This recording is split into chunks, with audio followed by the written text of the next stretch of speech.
الشيطان الرجيم.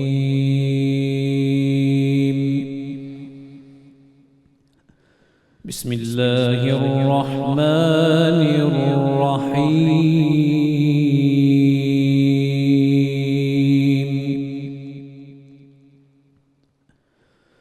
شهر رمضان الذي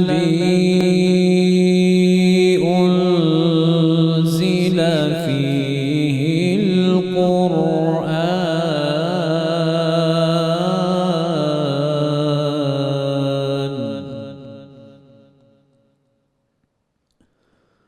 هدى للناس وبينات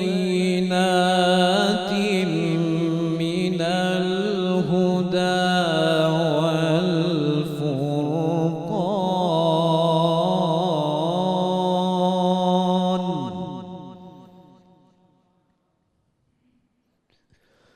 فمن شهد منكم الشهر فليصم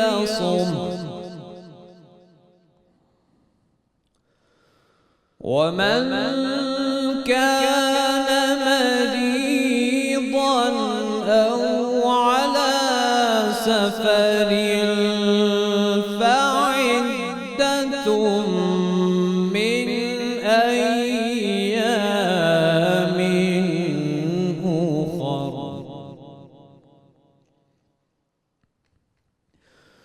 يريد الله بكم اليسر ولا يريد بكم العسر ولتكملوا العدة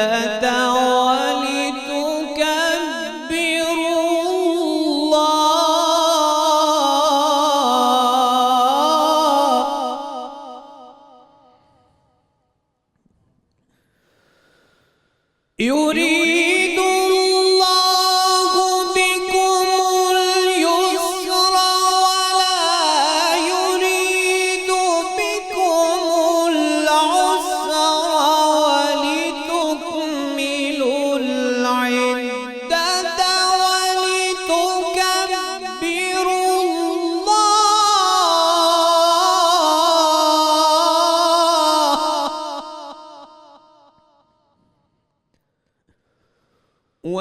ولتكملوا العدة ولتكبروا الله على ما هداكم ولعلكم تشكرون.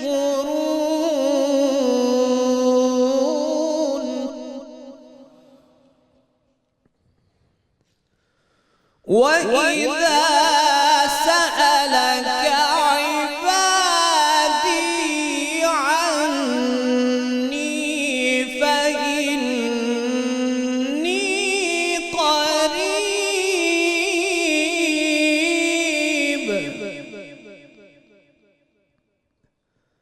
أجيب دعوة الداعي إذا دعاني فليستجيبوا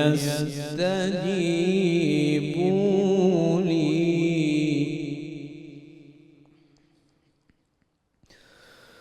أجيب دعوة الداعي إذا دعاني فليستجيبوا لي وليؤمنوا بي لعلهم يرشدون.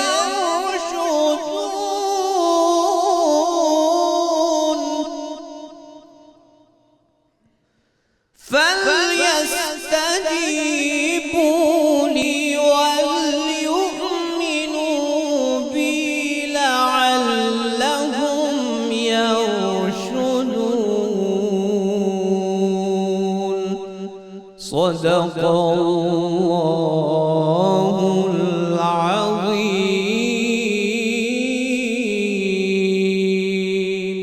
ماشاءاللہ جی، ماشاءاللہ، سبحان اللہ۔ ملک معروف قاری جناب قاری سید خالد حمید کاظمی صاحب تلاوت کلام پاک سے ہمارے قلوب منور فرما رہے تھے۔ الحمدللہ رب العالمین والصلاة والسلام علی سید الانبیاء والمرسلین، اللہم صلی علی سیدنا و مولانا محمد وعلی آلہ واصحابہ وبارک وسلم وصلی علیہ۔ دنیا کے تمام دیکھنے والوں کو، تمام چاہنے والوں کو، تمام پیار کرنے والوں کو، اور جہاں جہاں تک اس وقت میری آواز کو سنا اور مجھے دیکھا جا رہا ہے، جنید اقبال کی جانب سے انتہائی محبت کے ساتھ السلام علیکم۔ ایک بار پھر ناظرین، آپ کو رحمت رمضان کی خصوصی براہ راست شریعت میں سحر کے حسین سے موقع پہ دل کی گہرائیوں سے خوش آمدید کہتا ہوں۔ اور آج ماشاءاللہ دیکھتے ہی دیکھتے 28ویں شب ہو گئی، یعنی ہم انشاءاللہ 28واں روزہ اختیار کریں گے۔ رمضان کے آنے سے پہلے دھوم مچی ہوتی ہے صاحب کہ رمضان آنے والا ہے، اور ہر مسلمان کی یہ خواہش ہوتی ہے، یہ چاہ ہوتی ہے، یہ تمنا ہوتی ہے کہ اللہ تبارک و تعالیٰ صحت، سلامتی اور عافیت کے ساتھ ہمیں رمضان میں داخل فرما دے۔ اور جس وقت ناظرین رمضان شروع ہوتا ہے تو ہر غلام اس سوچ کے ساتھ اللہ کے بارگاہ میں سر و سجود ہوتا ہے کہ میں بہت گناہ گار ہوں، میں بہت سیاہ کار ہوں، میں بہت بدکار ہوں، پروردگار تیری بارگاہ میں آ گیا ہوں، تو نے مجھ پر کرم کر دیا ہے، اور تو کریم ہے، بے شک تو کریموں کا کریم ہے، تو سب سے بڑا کریم ہے، تو عظیم کریم ہے، اور تو جس پہ کرم کر دیتا ہے پھر اسے کسی کے کرم کی حاجت نہیں رہتی ناظرین۔ تو وہ رب کے حضور حاضر ہو کر یہ التجا کرتا ہے کہ پروردگار جب تو نے صحت بھی دے دی ہے، جب تو نے ایمان کی سلامتی بھی دے دی ہے، جب تو نے عافیت بھی کر دی ہے، اور تو نے رمضان عطا بھی کر دیا ہے، تو بس اب عبادتوں کا ذوق اور شوق بھی عطا کر دے۔ اور پھر کرم ایسا ہوتا ہے ناظرین کہ وہ عبادتوں کا ذوق اور شوق بھی عطا کر دیتا ہے۔ یاد رکھیے گا، یہ اللہ کی توفیق کے علاوہ نہیں ہو سکتا، یہ اللہ ہی کی توفیق ہوتی ہے کہ وہ اپنے بندے کو اپنی بارگاہ میں بلا لے، سجدے کی توفیق دے دے، اس کے ذکر و اذکار کی توفیق دے دے، یہ سب اسی کی توفیق ہوتی ہے ناظرین۔ تو وہ بلا لیتا ہے، اچھا جی بلا لیتا ہے، پھر رحمتوں کی جو برکھا ہے وہ چھما چھم اس کے اوپر برسنا شروع ہو جاتی ہے۔ کچھ عرصہ گزرتا ہے، آواز آتی ہے کہ صاحب رحمت کا اشرا تو چلا گیا، اب مغفرت کا اشرا آ گیا، پھر چھما چھم مغفرت کی برکھا جو ہے برسنا شروع ہو جاتی ہے۔ کچھ عرصہ گزرتا ہے تو مغفرت کا اشرا بھی دامن چھڑا کے نکل جاتا ہے۔ پھر آواز آتی ہے کہ ابھی مایوس مت ہونا، ابھی تو نجات کا اشرا یعنی جہنم سے نجات کا اشرا باقی ہے۔ پھر چھما چھم اللہ کی رحمتیں برسنا شروع ہو جاتی ہیں، اور دھڑا دھڑ لوگوں کو جو ہے وہ جہنم سے خلاصی ملنا شروع ہو جاتی ہے۔ کیا ہی خوبصورت ناظرین تصور ہے میرے رب کا کہ آپ یہ دیکھیے کہ اللہ تعالیٰ بس چاہتا ہے کہ بندہ آ کر سربت سجود ہو جائے، بس سرنڈر کر دے اپنے ہتھیاروں کے ساتھ۔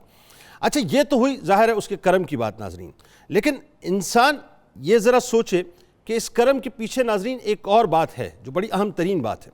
وہ یہ بات ہے کہ ہم جب رمضان کے بالکل آخری عشرے میں پہنچ جاتے ہیں اور آخری ساعتوں میں پہنچ جاتے ہیں، تو کیا کبھی ہم نے یہ سوچا ہے کہ ہم ایک سیلف انالیسس کریں، ہم ایک چارٹ بنائیں ناظرین، اور اس چارٹ میں ایک طرف ہم لکھیں کہ ہم نے رمضان میں کیا پایا، اور دوسری طرف ہم لکھیں کہ ہم نے رمضان میں کیا کھویا۔ پھر اس میں ہم لکھیں کہ ہم نے رمضان میں 5 وقت کی نماز الحمدللہ پالی، اس میں ہم نے لکھنا ہے کہ ہم نے الحمدللہ نماز کے ساتھ ساتھ ہم نے قرآن کی تلاوت پالی، اس میں ہم نے لکھنا ہے کہ ہم نے اللہ تبارک و تعالیٰ کی بارگاہ میں تلاوت کلام پاک کے ساتھ ذکر و اذکار کو پا لیا، ہم نے اس میں صلاۃ التسبیح کو پا لیا، ہم نے اس میں تراویح کو پا لیا، ہم نے اس میں صدقات اور خیرات کو پا لیا، ہم نے اس میں اللہ کے بندوں کو راضی کرنے کا طریقہ پا لیا، ہم نے اس میں صلہ رحمی کا تصور پا لیا، ہم نے اس میں اچھے اخلاق پا لیے۔ ناظرین جب آپ یہ چارٹ بناتے جائیں گے تو آخر میں جو گراس ٹوٹل آپ کریں گے نا، اس گراس ٹوٹل میں آپ کو لکھا ہوا ملے گا کہ آپ نے بنیادی طور پر اللہ کی رضا پا لی۔ یعنی ان تمام باتوں کے بعد جو آخر میں نتیجہ کرکس آپ نکالیں گے وہ نکالیں گے کہ آپ نے اللہ کی رضا پا لی۔ لیکن خدا نہ خواستہ اگر اسی چارٹ میں ناظرین آپ کو یہ لکھنا پڑے کہ آپ نے نمازوں کو کھو دیا، آپ نے قرآن کی تلاوت کو کھو دیا، آپ نے صلاۃ التسبیح کو کھو دیا، آپ نے تراویح کو کھو دیا، آپ نے ذکر و اذکار کو کھو دیا، آپ نے بندوں کو ناراض کر دیا یعنی بندوں کی محبت کو کھو دیا، آپ نے خلق خدا کی خدمت کو کھو دیا، آپ نے روزوں کے اصل تصور یعنی جو تقویٰ کا تصور ہے اس کو کھو دیا، تو پھر جب آپ اس کا کرکس نکالیں گے نا ناظرین، جب گراس ٹوٹل کریں گے تو آپ کو لگے گا کہ آپ نے ان تمام عبادات کو نہیں کھویا ہے، آپ نے تو بنیادی طور پر اپنے رب کے کرم کو کھو دیا۔ رب کو کوئی نہیں کھوتا، رب تو پھر بھی آپ کو جو ہے پکارتا ہے کہ آ جا میری بارگاہ میں، لیکن اس کے کرم کو آپ کھو دیتے ہیں۔ نتیجہ کیا نکلتا ہے ناظرین؟ نتیجہ یہ نکلتا ہے کہ جو رمضان آپ کے لیے بہت کچھ لے کر آتا ہے وہ آپ کو بہت کچھ دینا بھی چاہتا ہے، لیکن آپ اپنی جھولیوں کو نہیں بھر پاتے۔ اب سوال کیا ہے؟ سوال یہ ہے کہ جنہوں نے کیا انہوں نے کیسا کیا کہ رب کو راضی کر لیا، کہ مبارک ہو ان کو کہ جنہوں نے صحت اور سلامتی اور ایمان کے ساتھ رمضان المبارک کا عظیم مہینہ پایا۔ مبارک ہو ان کو کہ جنہوں نے رمضان المبارک کی آمد سے پہلے اپنی روح کو سجایا۔ مبارک ہو ان کو کہ جنہوں نے تقوی کا دامن تھام کر روزوں کا باقاعدہ اہتمام کیا۔ مبارک ہو ان کو کہ جنہوں نے خشوع و خضوع کے ساتھ نمازوں کا اہتمام کیا۔ مبارک ہو ان کو کہ جنہوں نے راتوں کو اللہ کی بارگاہ میں قیام کیا، اور مبارک ہو ان کو کہ جنہوں نے قرآن پاک کی تلاوت کا اہتمام کیا۔ مبارک ہو ان کو کہ جن کی زبانیں درود و استغفار کا اہتمام کرتی رہیں، اور مبارک ہو ان کو کہ جنہوں نے غرباء کے لیے سحر و افطار کا انتظام کیا۔ مبارک ہو ان کو کہ جن کے ہاتھوں سے خیرخواہی بٹتی رہی، مبارک ہو ان کو کہ جن کی پیشانی سجدوں کی لطافت سے سجتی رہی۔ مبارک ہو ان کو کہ جن کی چشم نم گناہوں کی میل کو دھوتی رہی، اور مبارک ہو ان کو جو صلاۃ التسبیح میں اپنے رب کی پاکی بیان کرتے رہے۔ مبارک ہو ان کو جو قرآن سنتے بھی رہے، قرآن سناتے بھی رہے۔ مبارک ہو ان کو ناظرین جو کھلے دل سے زکوٰۃ خیرات صدقات کرتے رہے، اور مبارک ہو ان کو جو ہر وقت ہر پل اللہ سے ڈرتے رہے۔ مبارک ہو ان کو جو شب قدر کی شدت سے متلاشی تھے، اور مبارک ہو ان کو کہ جن کی نگاہیں مغفرت کے پروانے کے پیاسی تھیں۔ مبارک ہو ناظرین ان کو کہ جن کو رسول کریم صلی اللہ علیہ وآلہ وسلم کی رحمت و شفقت ملی، کہ سرکار علیہ السلام نے فرمایا کہ ایک رمضان سے دوسرے رمضان تک درمیان کے یعنی جو عرصہ ہے ناظرین وہ گناہوں کا کفارہ ہو جاتا ہے جبکہ کبیرہ گناہ سے بچا جائے۔ رمضان وہ بھٹی ہے ناظرین جو مسلمانوں کو عبادتوں کے پروسیس سے گزار کر تقوی کی کندن بنا دیا کرتی ہے۔ رمضان بنیادی طور پر وہ کھاد ہے جو وجود انسانی کی زمین میں اعمال کی فصل لگا دیتا ہے، جس سے نکلنے والا ہر پھول تقوی کی خوشبو دیا کرتا ہے۔ رمضان بیسیکلی وہ ہیلنگ پروسیس ہے ناظرین جو آپ کے باطن پر لگے گناہوں کے زخموں کو نیکیوں کے مرہم سے مکمل طور پر بھر دیا کرتا ہے۔ یعنی رمضان خود احتسابی کو پروان چڑھاتا ہے، رمضان آپ کو آپ کے رب سے ملاتا ہے، رمضان شیطان کو آپ کے راستے سے ہٹاتا ہے، رمضان مسلمانوں کے مردہ دلوں کو جلاتا ہے، رمضان آپ کی مزدوری کئی گناہ آپ کو دلواتا ہے۔ اسی لیے رمضان بار بار آپ کا اپنا محاسبہ چاہتا ہے، ہر لمحے کا احتساب چاہتا ہے۔ آپ اعمال و معمولات کا احتساب کریں، اپنی عبادتوں اور ریاضتوں کا احتساب کریں، اپنی نفس کی جو خواہشات ہیں اس کا احتساب کریں، آپ شیطانی ترغیبات کی جانب آپ کے دل کا جو جھکاؤ ہوتا ہے اس کا احتساب کریں، آپ کے خیالات کا احتساب کریں، آپ کے قول و فعل کا احتساب کریں، آپ کی زندگی آپ کے کردار کا احتساب کریں۔ یعنی انفرادی طور پہ بھی آپ کو کامیابی مل جائے گی اور اجتماعی طور پہ بھی کامیابی آپ کے قدم چومے گی اگر آپ اس پروسیس سے گزریں گے جس پروسیس سے آپ کو رمضان گزارنا چاہتا ہے۔ اسلاف کے بارے میں ناظرین منقول ہے کہ وہ رمضان المبارک کے حصول کے لیے 6 ماہ دعا کیا کرتے تھے، 6 ماہ، اور اس کے گزرنے کے بعد 6 ماہ تک اس کی قبولیت کی دعا کیا کرتے تھے۔ امیر المومنین حضرت علی علیہ السلام فرماتے ہیں، یعنی ان کے بارے میں منقول ہے ناظرین کہ جب رمضان المبارک کی آخری رات ہوتی تھی تو آپ اعلان کروایا کرتے تھے کہ جس کی عبادت قبول ہو گئی ہم اس کو مبارکباد دیتے ہیں، اور جو محروم رہا اس سے ہم تعزیت کرتے ہیں۔ حضرت عبداللہ ابن مسعود رضی اللہ تعالی عنہ ان الفاظ میں ناظرین بیان کرتے ہیں کہ عبادت قبول ہونے کے والوں کے لیے مبارک ہو، اور رد ہو جانے والے اللہ تبارک و تعالی تیری پریشانی کو دور کرے، یعنی اس کا ازالہ کرے۔ بات یہ ناظرین حضرت کعب رضی اللہ تعالیٰ عنہ فرماتے ہیں کہ جس نے اس عزم اور ارادے سے رمضان المبارک کے روزے رکھے کہ وہ رمضان کے بعد اللہ تعالیٰ کی نافرمانی نہیں کرے گا تو وہ بغیر حساب کتاب کے جنت میں داخل ہو جائے گا۔ یعنی جس نے اس عزم کے ساتھ رمضان کے روزے رکھے کہ رمضان کے بعد اپنے رب کو رب کی نافرمانی نہیں کرے گا، اس کے روزے بالکل قبول کیے جائیں گے، ورنہ خدا نہ خواستہ اگر وہ نافرمانی کرے گا تو اس کے روزے اس کے منہ پر مار دیے جائیں گے۔ اب سوال یہ ناظرین کہ رمضان ختم ہونے والا ہے، اپنے اختتام کو پہنچ رہا ہے، آج بیٹھ کے ذرا ہم ایک دوسرے سے یعنی ہم آپس میں ایک دوسرے سے سوال کرتے ہیں کہ کیا ہم نے اس رمضان میں پایا اور کیا ہم نے اس رمضان میں کھو دیا۔ بلکہ چھوڑیں صاحب، ایک دوسرے سے بھی سوال کیوں کرتے ہیں، ہم اپنے آپ سے سوال کرتے ہیں نا۔ آئیے ذرا اپنے آپ کو احتساب کے آئینے میں کھڑا کرتے ہیں، اور کھڑا کرنے کے بعد یہ پوچھتے ہیں کہ کیا ہم نے تمام تر گناہ جو ہم کرتے تھے رمضان سے پہلے وہ ہم نے چھوڑ دیے؟ کیا وہ گناہ جو ہم نے رمضان کی وجہ سے ترک کر دیے تھے خدا نہ خواستہ کہیں ہم اس کو اختیار کرنے کے لیے اب تقاضا تو نہیں کرنے والے؟ کیا ہم تیار تو نہیں بیٹھے کہ جیسے ہی یہاں پر شیطان کی لگامیں کھلیں گی اس کی زنجیریں کھول دی جائیں گی. جیسے ہی اس کو آزاد کر دیا جائے گا تو خدا نخواستہ ہم اس کے پیروکار بن کے اس کی پیروی کرنا شروع کر دیں گے یا اس کے پیچھے چلنا شروع ہو جائیں گے. یہ وہ باتیں ناظرین جس کو ہمیں سمجھ لینا چاہیے، کیونکہ اگر رمضان میں صرف رمضان کے تقدس کی وجہ سے ہم نے عبادتوں کو اختیار کر لیا اور رمضان کے جانے کا انتظار کیا اور اس کے بعد ہم نے وہی کام کرنا شروع کر دیے جو کام پورے سال کرتے ہیں، تو پھر یقین مانیے رمضان کی عبادتوں کا ہمیں اس طرح سے فائدہ نہیں ہوگا جس طرح سے فائدہ ہونا چاہیے. اللہ تعالیٰ ہمیں رمضان میں رمضان کے تقدس کو سمجھنے اور رمضان کے بعد جو کچھ رمضان میں ہم نے کیا ہے پورے سال ان عبادتوں کو اختیار کر کے اپنے رب کو راضی کرنے والا بنائے. آغاز کرتے ہیں. ہمارے ساتھ شخصیات موجود. پہلی شخصیت ممتاز عالم دین، ہمارے انتہائی قابل احترام بزرگ ہیں، پروفیسر محترم جناب پروفیسر محمد سعید احمد خان صاحب موجود ہیں. دوسری شخصیت ممتاز اسکالر ہمارے بزرگ ہیں ڈاکٹر شبیر احمد جامی صاحب موجود ہیں. اور تیسری شخصیت ممتاز عالم دین جناب پروفیسر واصل اویس صاحب موجود ہیں. تینوں احباب کو السلام علیکم، خوش آمدید. اور میرے دائیں جانب ممتاز قوال، پرنس آف قوالی کہا جائے تو غلط نہ ہوگا، شیر میاداد خان صاحب اپنے ساتھیوں کے ساتھ موجود ہیں. تمام احباب کو السلام علیکم اور خوش آمدید.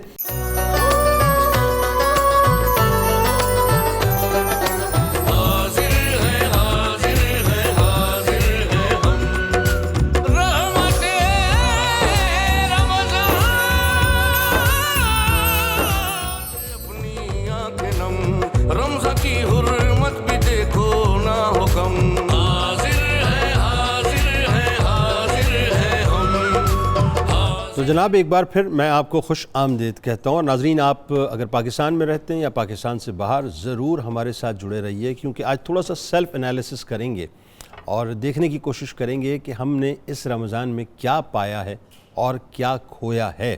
اور یہ اس لیے بھی سمجھنا ضروری ہے کہ رمضان گزرنے کے بعد ہمیں یہ احساس رہنا چاہیے کہ ہم نے رمضان میں جو کمٹمنٹ اپنے رب سے کی تھی کیا ہم اس کمٹمنٹ پہ اب پورے اتر رہے ہیں کہ نہیں اتر رہے. پروفیسر صاحب آغاز کرتے ہیں. میرا خیال ہے سب سے پہلے اگر ہم اخلاقی تربیت سے آغاز کریں کہ رمضان میں جو اپنے آپ کو ہم نے اخلاقی تربیت میں سنک کرنے کی کوشش کی ہے کیا ہم کر پائے، استقامت کیسے ملے، استقامت کیسے رہے، یہیں سے آغاز کی. بسم اللہ الرحمن الرحیم. اللہم صلی علی محمد کما تحب و ترضی. بہت شکریہ محترم جنید اقبال صاحب. پروردگار عالمین کی طرف سے بندوں کو جو نعمتیں ملتی ہیں، جو احکام ملتے ہیں، ان میں ان کی مصلحت، ان کے فوائد مضمر ہوتے ہیں. ٹھیک. میرا پروردگار ہر طرح سے کامل و اکمل ہے. واہ. لوگوں کے نیک ہونے سے اس کی شان میں اضافہ نہیں ہوتا اور لوگوں کے افجر قلب، انتہائی برے آدمی کی طرح بن جانے سے اس کی شان میں کوئی کمی نہیں آتی. بے شک. فرمایا کہ انما ہی اعمالکم احصیھا لکم. بندو یہ جو تمہارے اعمال ہیں میں انہیں تمہارے لیے گن رکھتا ہوں. واہ واہ واہ. اسی لیے کہا لعلکم تتقون. روزے کیوں دیے؟ تاکہ تم تقوی اختیار کرو. واہ. اب اس پس منظر میں جب ہم اخلاقیات کی طرف آتے ہیں تو ہم یہ دیکھتے ہیں کہ ہمارے آقا کریم صلی اللہ علیہ وسلم رمضان کے لیے اتنی دعائیں، رمضان کا اتنا اشتیاق، رمضان کے لیے خصوصی اہتمام کیوں تھا؟ کیوں؟ اس لیے کہ یہ رمضان انسان کے انفرادی طور پر اخلاق کو بلند کرتا ہے. واہ. اور انسانی معاشرت کی ہمہ جہتی کی ترقی کے سارے راز انسان کے اخلاق میں پوشیدہ ہیں. بالکل ایسا ہے. اسی لیے رسول اکرم رحمت عالم صلی اللہ علیہ وسلم نے فرمایا کہ انما بعثت لاتمم مکارم الاخلاق. واہ واہ واہ واہ. سبحان اللہ. میری بعثت کا مقصد وحید کیا ہے کہ میں اخلاق کے عالیہ کو، اخلاق کی صفات کو بلندیوں تک پہنچا. سبحان اللہ. سبحان اللہ. اور اسی لیے آپ نے فرمایا کہ خیرکم اخلاقا. تم میں سب سے اچھا انسان وہ ہے کہ جس کے اخلاق بہتر ہیں. اور جہاں تک آپ نے استقامت کی بات کی تو ہمیں اللہ نے فرمایا کہ ان الذین قالوا ربنا اللہ. یقیناً جن لوگوں نے کہا کہ ہمارا پالنہار اللہ ہے، ثم استقاموا، پھر اس پر انہوں نے استقامت اختیار کی. واہ. اس استقامت سے انہیں کیا ملے گا؟ تتنزل علیہم الملائکہ. ان پر فرشتے اترتے ہیں. واہ. انہیں خوشخبریاں سناتے ہیں کہ تمہیں ہر غم سے ہر خوف سے آزاد کر دیا گیا ہے۔ رمضان خود احتسابی کا ایک بہترین ذریعہ ہے۔ رمضان آیا، جنت کے دروازے کھلے، شیاطین بند ہوئے، ہر مومن کے دل میں خوشی کے ایک ختم نہ ہونے والے لہریں اٹھیں، انسان ان جذبات کے ساتھ اس مہینے کا استقبال کرنے لگا، اور اب جب کہ آخری لمحات آ رہے ہیں، اس مہمان کے جانے کا وقت آ رہا ہے، بالکل ایسا ہے، تو ہر مومن کو اپنے اندر یہ احساس پیدا کرنا چاہیے کہ اس مہمان کی آمد پر میں نے اس کا استقبال کس انداز میں کیا، اور اب میں اللہ کے اس مہمان کو کس انداز میں رخصت کر رہا ہوں۔ بالکل ٹھیک، اور اس مہمان نے ہماری زندگیوں پر کیا اثر چھوڑا، جو اثرات ڈالے ہیں۔ اب ان میں سے سب سے پہلی بات جس خلق عظیم کی طرف میں آتا ہوں وہ ہے انسان کا سچا ہونا۔ واہ، صدق، واہ، یہ وہ چیز ہے کہ پیغمبر رحمت صلی اللہ تعالی علیہ وسلم نے فرمایا کہ الصدق ینجی والکذب یہلک، سچ نجات لاتا ہے، نجات دلاتا ہے، اور جھوٹ ہلاکتوں میں گراتا ہے، ہلاکتیں ہی ہلاکتیں لاتا ہے۔ اب رمضان شروع ہوا، میں نے روزہ رکھنا شروع کیا، تو روزہ رکھتے ہی مجھ پر یہ پابندی عائد ہو گئی کہ میں نے روزے کی حالت میں اس روزے کو بچانے کے لیے خوب اہتمام کرنا ہے کہ میری زبان سے خلاف واقعہ کوئی بات نہ نکلے۔ واہ واہ واہ، کیوں کہ اللہ کے نبی علیہ السلام کا ارشاد ہے کہ روزے کی حالت میں جب انسان جھوٹ بولتا ہے تو تقریباً وہ اپنے روزے کو ختم کر ڈالتا ہے۔ اب میں نے پورا مہینہ یہ جو پریکٹس کی کہ میں نے اپنے روزے کو بچایا اور اپنی زبان کو سچا کیا، اب اگر رمضان کے جانے کے بعد میری اس پر استقامت آ گئی، میں 11 مہینوں کے لیے سچا ہو گیا اور کونوا مع الصادقین کے مطابق سچوں کا ساتھی بن گیا، تو سچ تو جنت لے جاتا۔ واہ، اس کا مطلب میں نے سچ کو پا لیا، سچ کو پا لیا، واہ، میں صدیقین کی صف میں داخل ہو گیا، واہ، بہت اچھی بات، بہت اچھی، مجھے اللہ کی رحمتوں نے اپنی آغوش میں لیا۔ اور اسی طرح سے سچائی کے بعد جو دوسرا خلق روزے کی بدولت ملتا ہے وہ ہے امانت کا۔ واہ، کہ میں نے روزہ رکھا اور کوئی میرا روکنے والا نہیں، کوئی دیکھنے والا نہیں اللہ کے سوا، بالکل ٹھیک ہے، اور مجھے گرمی کی شدت میں سخت پیاس ہے، بھوک کی شدت ہے، اور کھانے پینے کی چیزیں بھی دستیاب سامنے موجود، ٹھیک ہے، اور میں محض اس لیے ان کے قریب نہیں جاتا، ان جائز کھانوں کو نہیں کھاتا کہ میرا روزہ ہے۔ اور روزے کے پیچھے فلسفہ یہ ہے کہ میرے اللہ کا حکم ہے، بالکل ٹھیک، میرے نبی علیہ السلام کا اسوہ ہے۔ واہ، اور یہ ایک اخلاقی پریکٹس پورے مہینے کی اگر مجھے 11 مہینے کے لیے سچا بنا دے، امانت دار بنا دے، میں لوگوں کی امانتوں کا محافظ بن جاؤں، میری طرف سے کسی کے ساتھ کسی طرح کی بھی نہ تول میں، نہ ماپ میں، نہ کسی اور انداز میں بددیانتی ہو، تو کیا ہوگا؟ میرا معاشرہ ترقی کرے۔ واہ، کیا اچھی بات، میری معاشرت باہمی اعتماد کے رنگ میں رنگی جائے گی، میری ہی سوسائٹی ان خوبیوں سے آشنا ہوگی۔ بالکل ٹھیک، اس طرح ایک ایک کر کے اللہ تعالیٰ نے روزے کے اندر اتنے اخلاق رکھے ہیں کہ اسی لیے فرمایا کہ جس نے روزے کو ایمان اور احتساب کے ساتھ رکھ لیا وہ اللہ کے ہاں اس منزل پر آ گیا کہ اللہ نے اس کی بخشش۔ واہ، اچھا، اب بات وہ یہ نا کہ اخلاقی تربیت اگر اس شخص نے اپنی کر لی ہو تو، جی، اور اگر خدا نہ خواستہ اس نے اخلاقی تربیت ہی نہیں کی تو اس کا مطلب ہے اس نے پایا کچھ بھی نہیں ہے، صرف کھویا ہے۔ یہی ہے کہ جس مقصد کے لیے میں اٹھا تھا میں اسے ہٹ گیا، یعنی پایا کچھ نہیں ہے، جب سب مقصد سے میں ہٹ جاتا ہوں تو اس کی مثال اس جسم کی مانند ہے جو روح سے خالی ہے، اس کی مثال اس پھول کی مانند ہے جس میں خوشبو نہیں ہے، اس کی مثال تو اس آئینے کی مانند ہے جو جوہر سے خالی ہے۔ تمام خوبیاں تو تبھی ملیں گی کہ جس مقصد کو لے کر میں روزے لے کر چلا ہوں ان کو پاؤں، وہ تقویٰ میرے اندر داخل ہو جائے۔ ڈاکٹر صاحب، جس طرح ایک گاڑی اس کا جب انجن دھواں دینے لگتا ہے یا اس کے جب پسٹن بیٹھ جاتے ہیں تو ہوتا یہ ہے کہ اس کی اوور ہالنگ ہوتی ہے تاکہ وہ گاڑی دوبارہ صحیح طرح سے چلنا شروع ہو جائے، انجن کام کرنا شروع کر دے۔ مجھے لگتا ہے کہ یہ جو 11 مہینے کی جو ہمارے سمجھ لیجئے کہ اپنا گناہوں کا دھواں جو ہمارے جسم سے بار بار نکلتا رہتا ہے، ہمارے باطن سے نکلتا ہے، اللہ تبارک و تعالیٰ نے یہ جو 12واں مہینہ ہے رمضان کی صورت میں، یہ ایکچولی ہمارے باطن کے انجن کی اوور آلنگ کے لیے ہمیں دیا ہے، اور وہ اوور آلنگ ہم کرتے ہیں بنیادی طور پر عبادتوں کے ذریعے سے. تو عبادتوں کا لگاؤ رمضان میں اور اس پر استقامت، اور پھر آگے 11 مہینے بتائیے. بسم اللہ الرحمن الرحیم. بڑی خوبصورت باتیں ہو رہی ہیں. عبادت کرنے کا جو بنیادی طور پر مقصد ہے وہ اللہ تعالیٰ نے انسان کی جو تخلیق کا بات کی، وَمَا خَلَقْتُ الْجِنَّ وَالْإِنسَ إِلَّا لِيَعْبُدُونَ. واہ.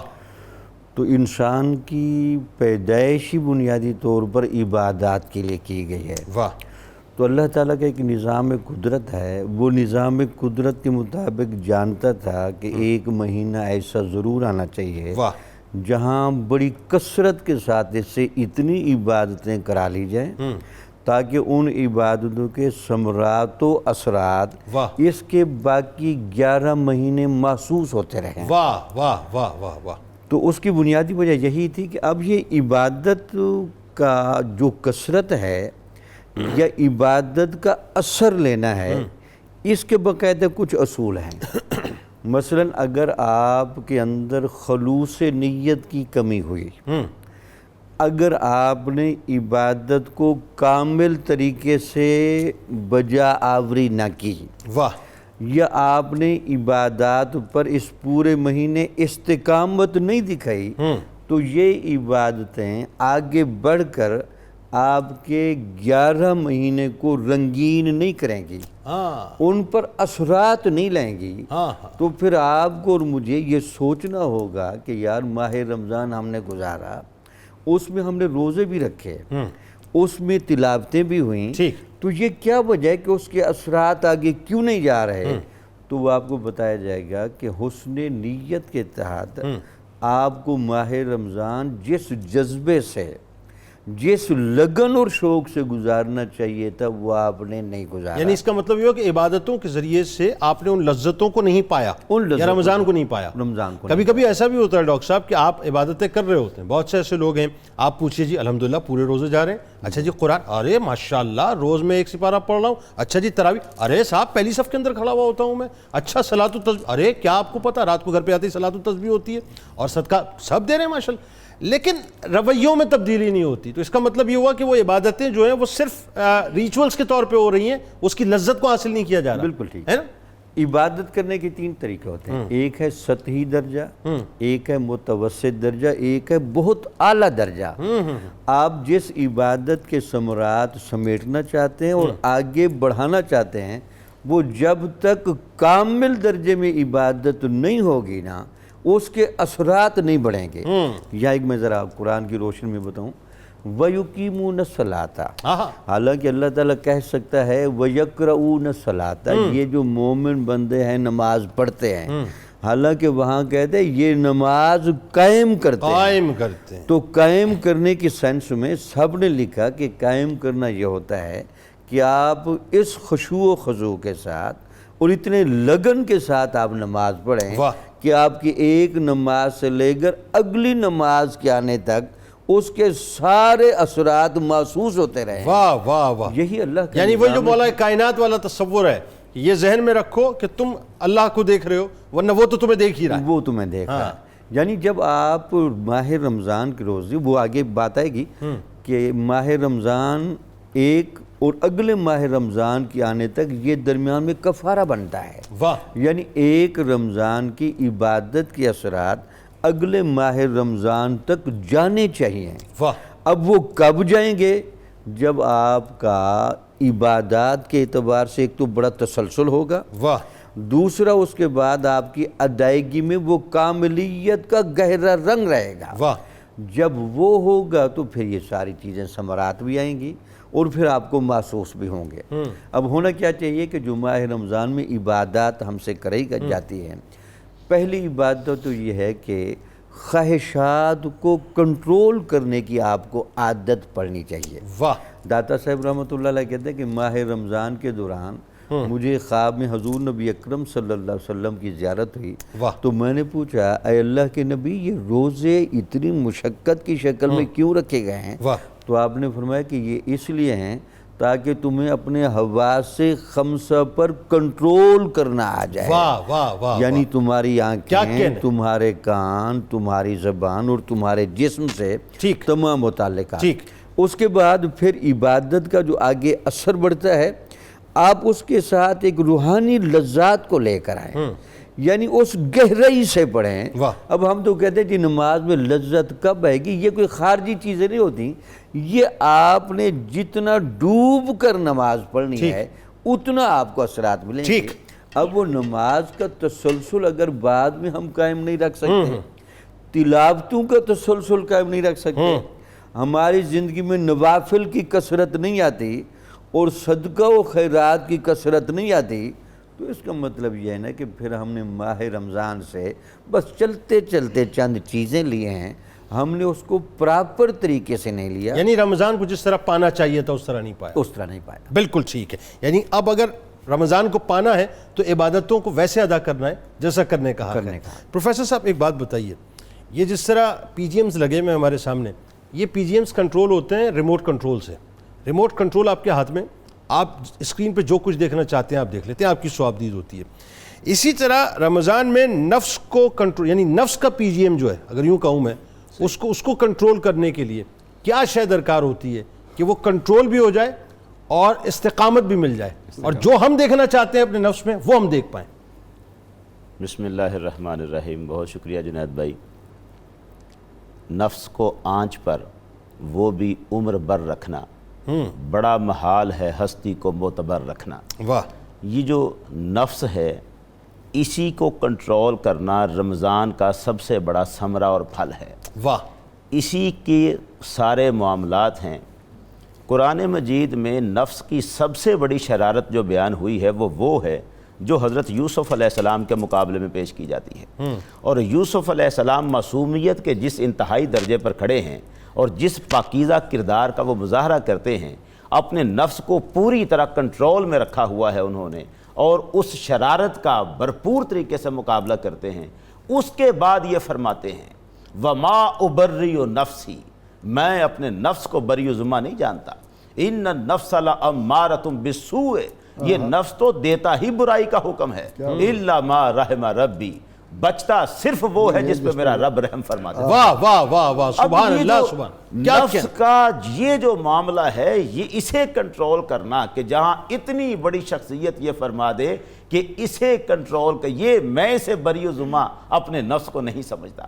یہ نفس کی جو شرارتیں ہیں یہی وہ ہیں جن سے سرکار دو عالم صلی اللہ علیہ وسلم نے بھی ہمیں پناہ مانگنا سکھایا۔ نعوذ باللہ من شرور انفسنا، ہم اپنے نفسوں کی شرارتوں سے پناہ مانگتے ہیں۔ یہی وہ نفس ہے جس کے بارے میں قرآن کہتا ہے وَأُحْضِرَتِ الْأَنفُسُ الشُّحَّ، یہ جو نفوس ہیں یہ تو لالچ کے پھندے ہیں۔ یہی وہ نفس ہے جس کے بارے میں قرآن کہتا ہے وَنَهَا النَّفْسَ عَنِ الْهَوَىٰ فَإِنَّ الْجَنَّةَ هِيَ الْمَأْوَىٰ، جس شخص نے اپنے نفس کو لگامیں ڈال لی، اپنے نفس کو کنٹرول کر لیا، جنت اسی کا ٹھکانہ ہے۔ واہ۔ یہ جو نفس ہے اسی کی شرارتوں نے تو تنگ کیا ہوا یعنی ہے۔ وہ کسی نے کہا تھا نا کہ جنت کتنی دور، سوال کیا تو فرمایا 2 قدم ہی تو ہیں، پہلا نفس پہ رکھ دو، دوسرا جنت میں دوسرا جنت میں رکھ دو۔ سبحان اللہ۔ اور یہ داتا علی حجویری کا فرمان ہے۔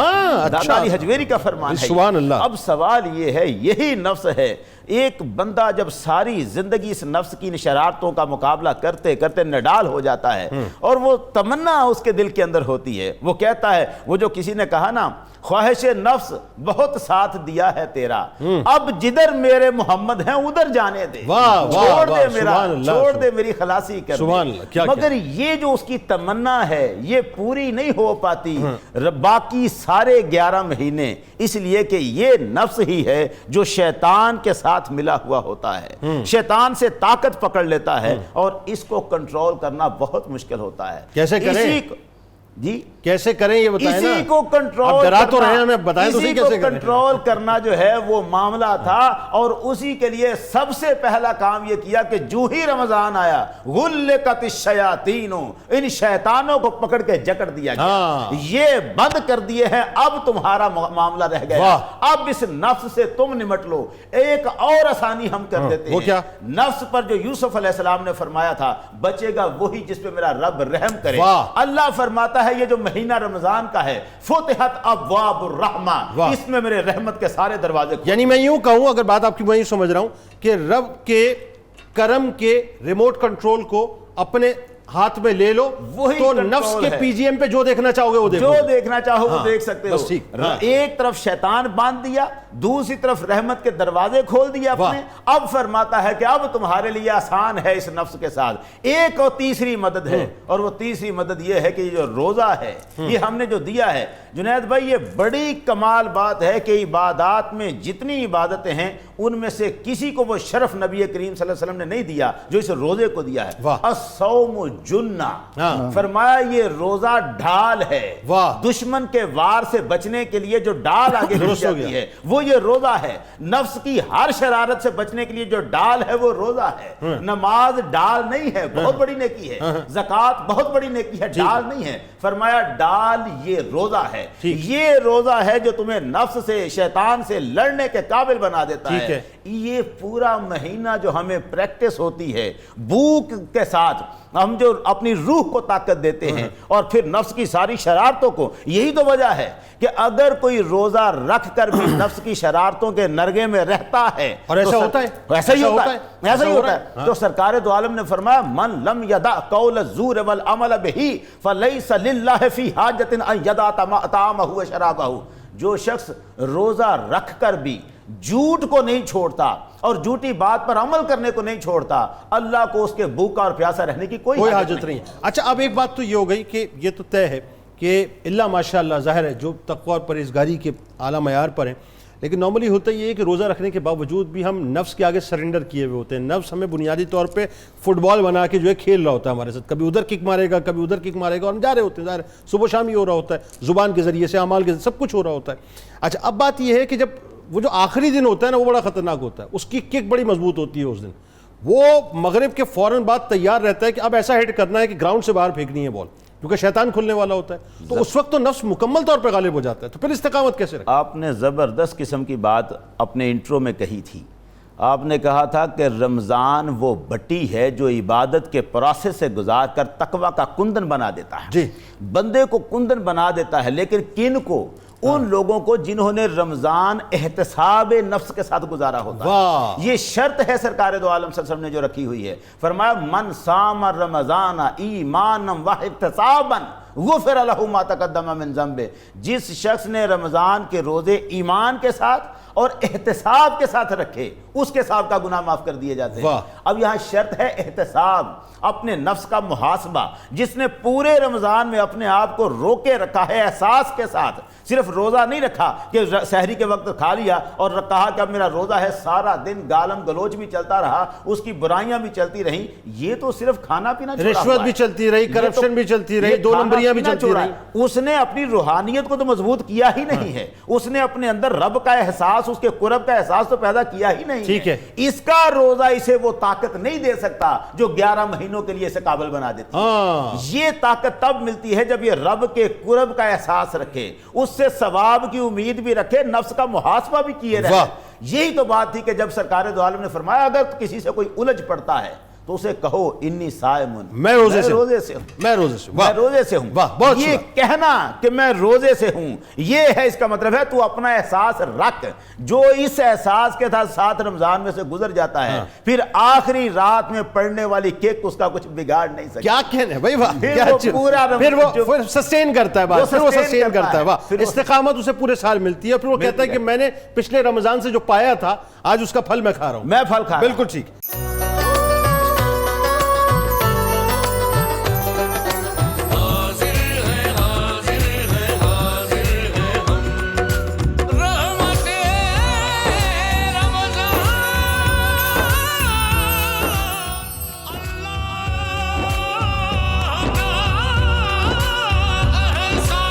کرام، ایک بار پھر میں آپ کو خوش آمدید کہتا ہوں، اور بڑا انٹرسٹنگ موضوع ہے آج کے رمضان میں آپ نے کیا پایا اور کیا کھویا. اور میں نے آپ سے کہا نا ناظرین، یہ سیلف اسسمنٹ یا سیلف انالیسس آپ کو خود کرنا ہے. ظاہر ہے کوئی آپ کو نہیں بتا سکتا، نہ آپ کسی سے اس بات کا تذکرہ کریں گے. انسان کو خود پتہ ہوتا ہے کہ میں نے اپنے آپ کو خود آئینے میں کھڑا کیا اور میں نے خود دیکھا کہ میں نے اس پورے رمضان میں کیا کیا ہے، کیا کھویا اور کیا پایا ہے. اور جب آپ یہ ساری گفتگو سن رہے ہوں گے تو آٹومیٹکلی جو ہے وہ آپ ٹک کرتے آئیں گے کہ جی میں یہ پاتا رہا ہوں، اور خدا نخواستہ کراس کرتے آئیں گے کہ میں نے یہ کھو دیا ہے. اچھا، اب بات یہ ہے جو اس میں ایک بڑی اہم ترین بات ہے کہ معمولات زندگی رمضان میں تبدیل ہو جایا کرتے ہیں ناظرین. اور معمولات کی بھی اپنی ایک بڑی سمجھ لیں ڈائیورسٹی ہے، کیونکہ اس کے اندر بہت سی چیزیں شامل ہوتی ہیں. لیکن کیا اس پہ آپ کھڑے ہوئے ہیں اور رمضان کے بعد بھی کھڑے رہیں گے؟ یہ بڑا اہم سوال ہے. پروفیسر صاحب بتائیے ذرا کہ معمولات میں جو تبدیلی آتی ہے انسان کی، اور پھر ظاہر ہے اس میں استقامت اختیار کرنا ایک بڑی بات ہے. رمضان المبارک اولاد آدم کے لیے خیر ہی خیر لاتا ہے. بالکل ٹھیک. ابتدا سے لے کر انتہا تک اس کا ایک ایک معمولات میں سے حصہ انسانیت کی بھلائیوں کے راستے کھولتا چلا جاتا ہے. بالکل ٹھیک. رمضان آیا، سب سے پہلے یہ کہ ہمارے اوقات میں پابندی کا ایک احساس اجاگر ہو گیا، یعنی ڈسپلن ہو جاتے ہیں. ڈسپلن ہو گئے کہ ہم نے وقت پر اٹھنا ہے، وقت پر کھانا ہے، وقت پر افطار کرنا ہے، وقت پر نمازیں ادا کرنی ہیں. ان الصلاۃ کانت علی المؤمنین کتابا موقوتا.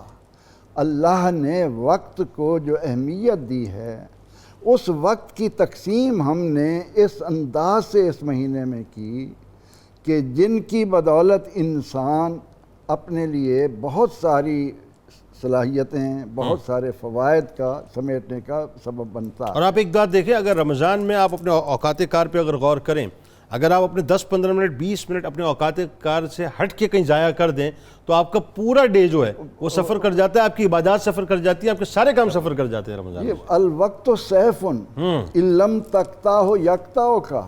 وقت ایک تلوار ہے، تم اسے نہیں کاٹو گے، یہ تمہیں کاٹتا چلا جائے گا. بالکل ٹھیک. اور جو قومیں وقت کی پابندی کا احساس کر لیتی ہیں ان کو ترقی کی راہوں پر جانے سے کوئی دنیا کی طاقت نہیں روکتی. بالکل ٹھیک. اب دوسرے معمولات میں آپ دیکھیں کہ ہم نے پورے مہینے اپنے معدے کو بھرنے کے لیے وقت کا ایک معمول رکھا. بالکل ٹھیک. اور ہم نے یہ کیا کہ سحری کھائی اور اس کے بعد افطار تک ہم نے اپنے معدے کو آرام دیا. بالکل صحیح. اور اگر یہی معمول، کیونکہ ارشاد ہے کہ البطنۃ اصل الداء، کہ خوب سیر ہو کر کھانا تمام بیماریوں کی جڑ ہے. جڑ ہے. ٹھیک ہے. آج تمام طبیب اس بات پر متفق ہیں کہ معدہ ہی وہ بنیاد ہے جس کی اصلاح سے پورے جسم کی اصلاح ہے، جس میں بگاڑ پورے جسم کا بگاڑ ہے. وہ شاید حدیث شریف کا مفہوم بھی ہے کہ کافر بڑی آنچ سے کھاتا ہے اور مسلمان جو ہے وہ 2 ہاتھوں سے کھاتا ہے. تو نبی اکرم رحمت عالم صلی اللہ علیہ وسلم نے اس وقفے کو جو کھانے کے دوران ہم رکھتے ہیں اسے مرتب کرنے کی ہمیں بہت تاکید کی ہے. درست. تو پورا مہینہ اگر ہم نے اس بات کو معمول بنا لیا کہ صرف بھوک کے وقت کھانا ہے تو یقین جانیے کہ ہماری جو بیماریاں اتنی ہیں کہ ہر طرف ڈاکٹر چاہیے، تو اس سے قوم کو بہت حد تک نجات مل سکتی ہے. ٹھیک. اسی طرح سے تیسرے معمولات میں ہم نے یہ دیکھا کہ ہمارے اندر ایک جذبہ پیدا ہوا کہ ہم نے افطاریاں کرانا ہے. کیونکہ نبی اکرم رحمت عالم صلی اللہ علیہ وسلم نے فرمایا کہ اگر تم نے کسی کھجور کے ایک دانے سے یا دودھ کے ایک گھونٹ سے کسی کا روزہ افطار کرا دیا تو تمہارے لیے اتنا اجر ہے. اب یہ چیز انسان کے اندر سخاوت کا جذبہ لا کر اس کو بخل سے بچاتی ہے. واہ. اور قرآن نے کیا کہا کہ وَمَن يُوقَ شُحَّ نَفْسِهِ فَأُولَٰئِكَ هُمُ الْمُفْلِحُونَ. واہ واہ واہ. فلاح ان کا مقدر ہے جنہوں نے اپنے آپ کو بخل سے بچا لیا. واہ. اللہ کے نبی علیہ السلام نے قسم کھا کر فرمایا کہ اللہ کی راہ میں خرچ کرنے سے مال کم نہیں ہوتا. آئے ہائے ہائے. اگر یہ جذبہ انسانوں کے اندر معمول کے طور پر پورے سال کے لیے آ جائے تو کوئی رات کو بھوکا نہیں سو کیا سکتا. کیا واہ واہ کیا کیا کہیں بھی آپ کو یہ شکایت نہیں ملے گی. اور پھر یہ کہ جب میرے اندر اپنا کمایا ہوا مال خرچ کرنے کا جذبہ پیدا ہوتا ہے تو میرے اندر رمضان یہ احساس پیدا کرتا ہے کہ یہ جائز ذرائع سے ہو. یہ رمضان اس لیے نہیں آیا کہ تم نے ناجائز طریقے سے اپنی تجوریاں بھرنی ہیں, چیزوں کو بلندیوں پر لے جانا ہے, مہنگائی کا طوفان کھڑا کرنا ہے, بلکہ تم نے اس اللہ کے دیے ہوئے کو اللہ کی راہ میں خرچ کرنے کا جو تمہیں ایک معمول دیا گیا 30 دنوں میں, اس کو لا کر اس بات کی طرف جب مسلمان نے توجہ کر لی کہ مجھے حلال روزی کمانا ہے, حلال لقمہ اتارنا ہے, تو بزرگوں نے کہا کہ جس نے زبان کو سچا اور لقمہ حلال کا اہتمام کر لیا وہ اللہ کو جس نام سے بھی پکارے اللہ اس کی دعا کو سبحان اللہ, اس کی دعائیں قبول ہوتی ہیں. تو رمضان المبارک کے اندر یہ بات بھی ہمارے معمول میں چلی آتی ہے. اچھا, یہ جن کے معمول میں چلی آتی ہے, جن کے معمول میں چلی ہے نا, جن کے معمول میں, اور جن کے معمول میں یہ بات نہیں چلی آتی کہ رمضان کا روزہ بھی, یعنی حاجی صاحب جو روزے سے بھی ہیں اور پتہ چلا وہ ملاوٹوں کا بھی حکم ہو رہا ہے, تو ان کے لیے میرے آقا علیہ السلام نے فرمایا کہ ربا صائمن لیس لہ من صیامہ الا الجوع. بہت سارے روزے دار ایسے ہیں کہ جو روزے سے تو ہوتے ہیں مگر انہیں بھوکا رہنے کے علاوہ کچھ نہیں ملتا. ربا قائم لیس لہ من قیامہ الا القیام. بہت سارے راتوں کو قیام کرنے والے ایسے ہیں جنہیں کھڑا رہنے کے علاوہ اور کچھ میسر نہیں آتا. وہ لوگ بھی ہیں, وہ لوگ بھی ہیں. تو یہ تو ہم نے, تو اس کا مطلب تو یہ ہوا پروفیسر صاحب کہ ان کے معمولات میں بظاہر فرق آتا ہے لیکن وہ جو اندر کا جو باطنی معمولات ہیں ان کے اندر فرق نہیں آتا. اصل ظاہر کے معمولات میں فرق آتا ہے. ابھی ہم پہلے سلسلے میں یہ بات کر چکے کہ بات تو یہی ہے کہ اپنے آپ سے سوال کرنا ہے کہ میں بھوکا کس لیے رہ رہا ہوں. بالکل ٹھیک ہے. میں رات کا قیام کس لیے کر رہا ہوں. اگر ان سب چیزوں کے باوجود میرے اندر سے حرص نہیں گیا, میرے اندر سے حرام اور حلال کا امتیاز ختم نہیں ہوا, تو مجھے بھوکا رہنے کے علاوہ اور کچھ نہیں ملتا. اچھا, اب ایک بات بتائیے, آپ نے ایک بات کہی کہ ایک تو ٹائمنگز کا جو فرق, یعنی انسان ڈسپلنڈ ہو جاتا ہے اس اعتبار سے کہ اس کے اسکیجول پورا بن جاتا ہے, ایک تو معمولات کے اس کے فرق آ جاتا ہے. دوسرا آپ نے بتایا کہ اس کے کھانے کے معمولات میں جو ایک بیلنس, صحت کے لیے انسانی صحت کو لاتا ہے, بیلنس ڈائٹ بن جاتی ہے. ٹھیک. تیسرا آپ نے کیا فرمایا, تیسری کیا چیز ہے اس میں بڑھیا؟ رزق حلال کا, رزق حلال کی, کہ وہ جب اللہ کی راہ میں مال خرچ کرتا ہے تو اس سے اس کے اندر جو جذبہ پیدا ہوتا ہے, مال کا بخل جاتا ہے, مال کی محبت نکلتی ہے. جس انسان کے دل سے حرص اور مال کی محبت کا یہ بہت بڑا افریت, جن بھی نہیں کہتا, بہت بڑا افریت نکل جاتا ہے, اس معاشرے کے اندر انسانیت پنپنے لگتی ہے. اور چوتھا آپ نے فرمایا کہ لوگوں کی جو ہے وہ اپنے داد رسی کرنا, یہ بھی آپ نے فرمایا نا, یہ بھی معمولات میں شامل ہو, معمولات میں شامل ہو. اس کے علاوہ ایک اور معمول بڑا زبردست ہے رمضان المبارک. وہ کیا؟ کہ ہم روزے کی حالت میں کوشش کرتے ہیں کہ قرآن سنیں اور پڑھیں. ٹھیک ہے.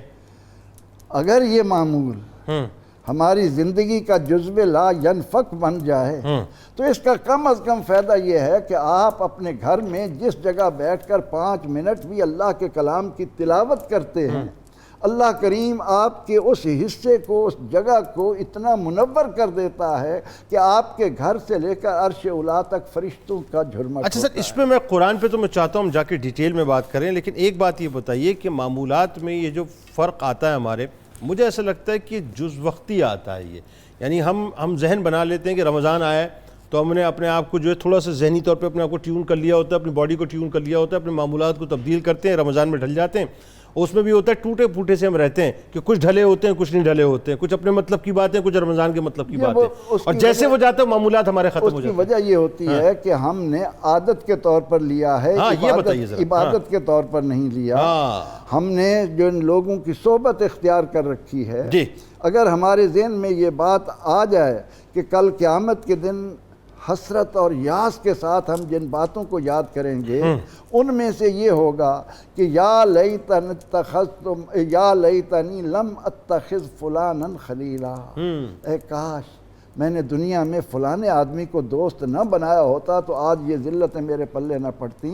تو ہمیں یہ عادت کیوں نہیں پڑتی کہ ہم عارضی طور پر رمضان کو لوگوں کو دکھانے کی خاطر کہ ہم بھی مسلمان ہیں، روزے رکھ رہے ہیں، صدقات و خیرات کر رہے ہیں، لیکن اس کے نتیجے میں جو یقینی طور پر ہمارے اندر روحانی ایک تبدیلی آنی چاہیے، ہماری سوئی ہوئی انسانیت بیدار ہو، ہم اپنی پہچان حاصل کر سکیں، انسان خود شناس بن جائے، تو پھر ان چیزوں سے نجات ملتی ہے، پھر معاشرے میں انقلاب آتا ہے۔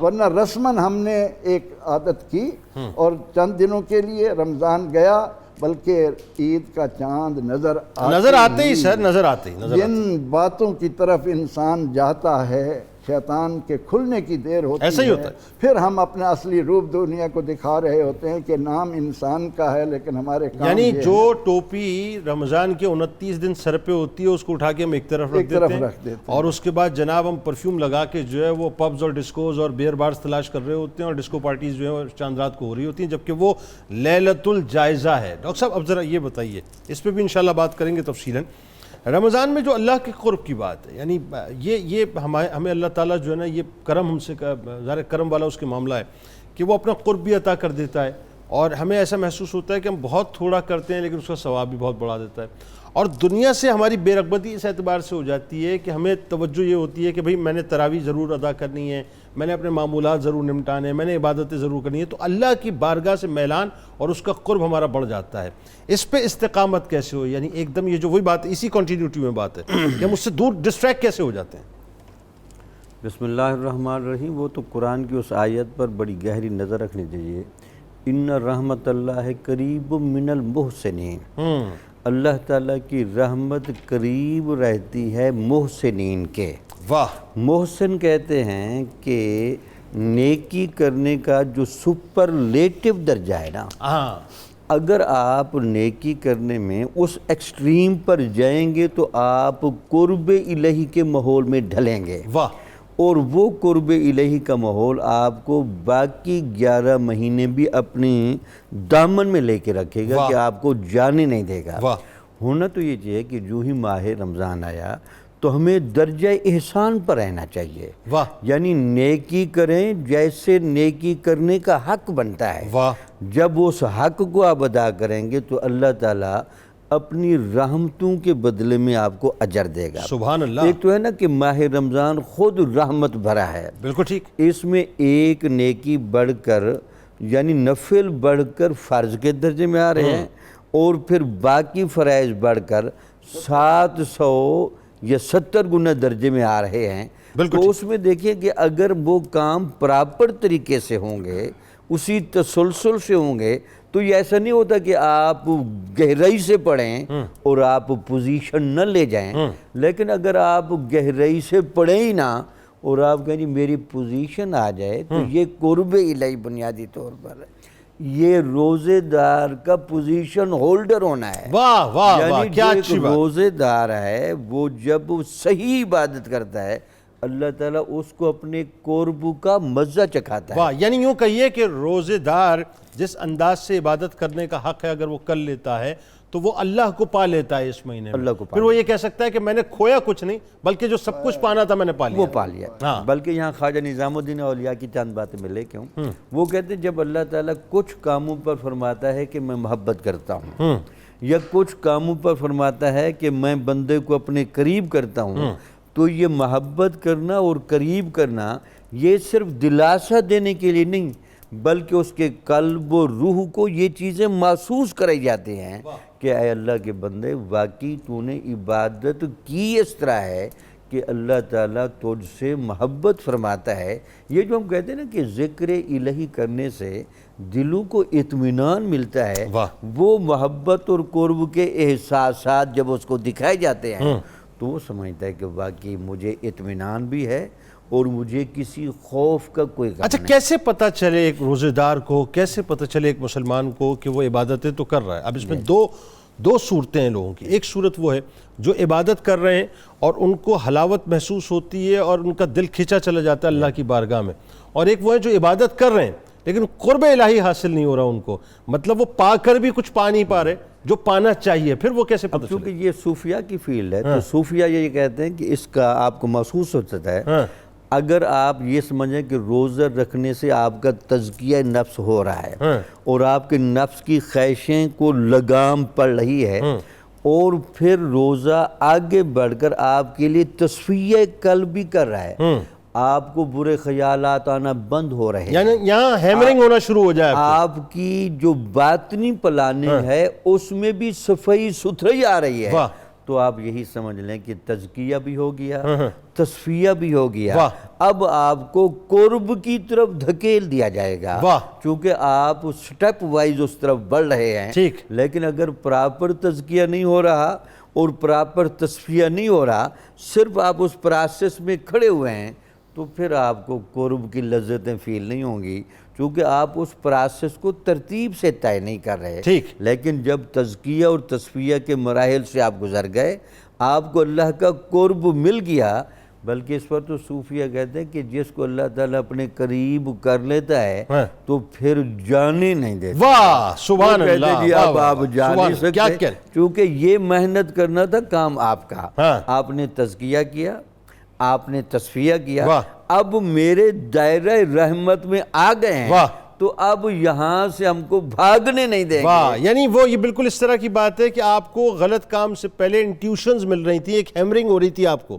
کہ رک جانا نہ کرنا، اس کا مطلب یہ کہ آپ کی جو عبادات ہیں وہ قبولیت کے منازل طے کر رہی ہیں اور وہ چاہتی ہیں کہ قرب الہی کے سائے میں آپ کو لے جائیں۔ یہاں پر یہ اگر کہا جائے کہ اللہ نہیں جانے دیتا، اس کی بجائے یہ کہیں کہ بندے کو وہ لذت ملتی ہے کہ بندہ کہیں بندہ خود جانا ہی نہیں چاہتا، کیا اچھی بات ہے۔ پروفیسر صاحب اب ذرا یہ بتائیے کہ اس رمضان کے اندر ایک خاص جو لطف ہے وہ یہ ہے کہ ایثار، قربانی کا، ہمدردی کا، غمخواری کا جذبہ بڑھ جاتا ہے۔ اچھا اب پھر اس میں دو شکلیں آ گئیں۔ اگر مثال کے طور پہ یہ جذبہ آپ میں پیدا ہو گیا، اگر نہیں تھا تو پیدا ہو گیا، تو اس کا مطلب یہ ہوا کہ آپ نے کچھ پا لیا، اور اگر یہ سسٹین کر گیا اور مزید بڑھ گیا تو اس کا مطلب یہ کہ آپ نے بہت کچھ پا لیا، اور خدا نہ خواستہ اگر یہ جذبہ ہی پیدا نہ ہوا تو اس کا مطلب آپ نے کچھ نہیں پایا، اور اگر پا کر یعنی مثال کے طور پہ اگر یہ جذبہ پیدا ہو گیا اور پھر رمضان کے جاتے ہی فوراً چلا گیا تو اس کا مطلب یہ کہ آپ نے پا کر کھو دیا۔ تو اب صورتحال کیا بنے کہ استقامت پیدا ہو جائے کہ ایثار کا، ہمدردی کا، غمخواری کا جذبہ جو ہے سسٹین کر جائے؟ کیا بات؟ پہلی بات تو یہ ہے جنید بھائی، اس بات کو سمجھنا بڑا ضروری ہے کہ پروردگار عالم کے نزدیک ایثار کا جذبہ انتہائی قیمتی جذبہ ہے۔ دوسروں کو اپنی ذات پر ترجیح دینا اور اپنی ذات کی نفی کرنا، یہ قرآن کے تمام تر جو منشا ہائے معاملات ہیں ان میں بڑی اہم منشا اللہ تعالیٰ کی یہ ہے۔ آغاز میں جو ينفقون فی سبیل اللہ کی باتیں کرتا ہے پروردگار عالم، یہ انفاق فی سبیل اللہ کیا ہے؟ اللہ کے راستے میں خرچ کرنا، یہی تو ہے کہ دوسروں کو دیا جائے۔ یہ جو قرآن مجید کہتا ہے بڑی عجب معاملہ ہے۔ قرآن کہتا ہے وَإِذَا قِيلَ لَهُمْ أَنفِقُوا مِمَّا رَزَقَكُمُ اللَّهُ، جب ان سے کہا جاتا ہے کہ جو تمہیں اللہ نے رزق دیا ہے اس میں سے خرچ کرو، قَالَ الَّذِينَ كَفَرُوا لِلَّذِينَ آمَنُوا أَنُطْعِمُ مَن لَّوْ يَشَاءُ اللَّهُ طَعَامًا، تو یہ کافر لوگ یہ کہتے ہیں کہ کیا ہم اسے کھلائیں جسے اللہ کھلانا چاہتا تو کھلا سکتا تھا۔ اب معاملہ یہ ہے کہ یہ انفاق کا لفظ جو اللہ استعمال کرتا ہے، اس کا پہلا ٹارگٹ غریب اور مسکین لوگ ہوا کرتے ہیں۔ زکوٰۃ کا پہلا تاثر جو رکھا گیا ہے، زکوٰۃ اسی لیے رکھی گئی، انما الصدقات للفقراء والمساکین، یہ صدقات ہیں ہی فقراء اور مساکین، سبحان اللہ، فی اموالہم حق للسائل والمحروم، ان مالداروں کے مال میں سائلوں کا اور محروموں کا حق رکھا ہوا ہے اللہ تعالیٰ نے۔ یہ جو حق رکھ دیا ہے اللہ تعالیٰ نے، وہ چاہتا ہے سارے لوگوں کو دیا جائے، سارے لوگوں میں بانٹا جائے۔ رمضان کا جو مہینہ ہے اس کو نبی کریم صلی اللہ علیہ وسلم نے شہر المواسات قرار دیا ہے، ہمدردی کا مہینہ قرار دیا ہے۔ اب یہاں پر وہ جو حالی نے کہا ہے نا، یہ پہلا سبق ہے کتاب خدا کا کہ ہے ساری مخلوق کن با خدا کا، وہی دوست ہے خالق دو سرا کا، خلائق سے ہے جس کو رشتہ ولا کا، جو اللہ کی مخلوق سے دوستی رکھتا ہے پروردگار اسے دوست رکھتا ہے۔ درد دل کے واسطے پیدا کیا انسان کو، ورنہ اطاعت کے لیے کچھ کم نہ تھے کروبیاں۔ جہاں سرکار دو عالم نے یہ ارشاد فرمایا صلی اللہ علیہ وآلہ وسلم، جہاں آپ نے فرمایا نا یہ رمضان ہمدردی کا مہینہ ہے، مواسات، ہمدردی کا۔ اچھا یہاں ایک لفظ آ گیا ہے تو میں عرض کر دوں، یہ جو لفظ ہے مواسات، ہمدردی، اسی سے وہ نام بنتا ہے اویس کرنی کا۔ اویس کا مطلب ہمدرد ہوتا ہے۔ ہمارے ہاں بعض اوقات اویس لکھ دیا جاتا ہے، اس کا مطلب دوسرا ہے، اویس نہیں ہے، وہ اویس ہے، مواسات سے نکلا ہے، ہمیں پتا اس کا مطلب ہمدرد اور پتا ہمارے ہمدرد ہیں، ہمدرد اور غمگسار ہے۔ تو میں تو اویس کرنی کی بات کر رہا ہوں۔ اب معاملہ یہ ہے کہ جہاں سرکار نے اسے مواسات کا مہینہ قرار دیا، وہاں اس کی وضاحت کرتے ہوئے فرمایا من فطر فیہ صائمن کانا مغفرۃ لذنوبہ واتقا رقبتہ من النار، جس شخص نے اس میں کسی روزہ دار کا روزہ کھلوا دیا اس کے گناہوں کی معافی جہنم سے آزادی ہے۔ اور صحابہ نے پھر پوچھا تھا کہ حضور ہم سب کے پاس تو ایسے مسائل نہیں ہیں، انہوں نے سوچا اتنی بڑی معافی ہے پتہ نہیں کتنا کھلانا پڑے گا، تو آقا نے ارشاد فرمایا کہ اگر ایک گھونٹ دودھ کا پلا دیا، ایک کھجور کھلا دی، ایک پانی کا گھونٹ پلا دیا، تب بھی اتنا ثواب عطا اور اس کے ثواب میں کمی نہیں آئے گی، اس کے ثواب میں کمی نہیں آئے گی۔ اور جس نے پیٹ بھر کے کھلا دیا سقاہ اللہ من حوضی، اللہ اسے میرے حوض کوثر سے پلائے گا۔ اب بات وہی ہے کہ یہ جو پریکٹس ہے، اس پریکٹس پہ ہمیں پورے برس استقامت رکھنی چاہیے، کسی نہ کسی طور سے لوگوں کی غمخواری ہمیں کرتی رہنی چاہیے۔ یعنی یوں کہیے کہ رمضان کی جتنے بھی ہمارے ایونٹس ہیں عبادتوں کے، ان تمام سیگمنٹس کو اگر ہم دیکھیں، ان سیگمنٹس کا حصہ ہمیں پورے برس ہماری شخصیت میں نظر آنا چاہیے۔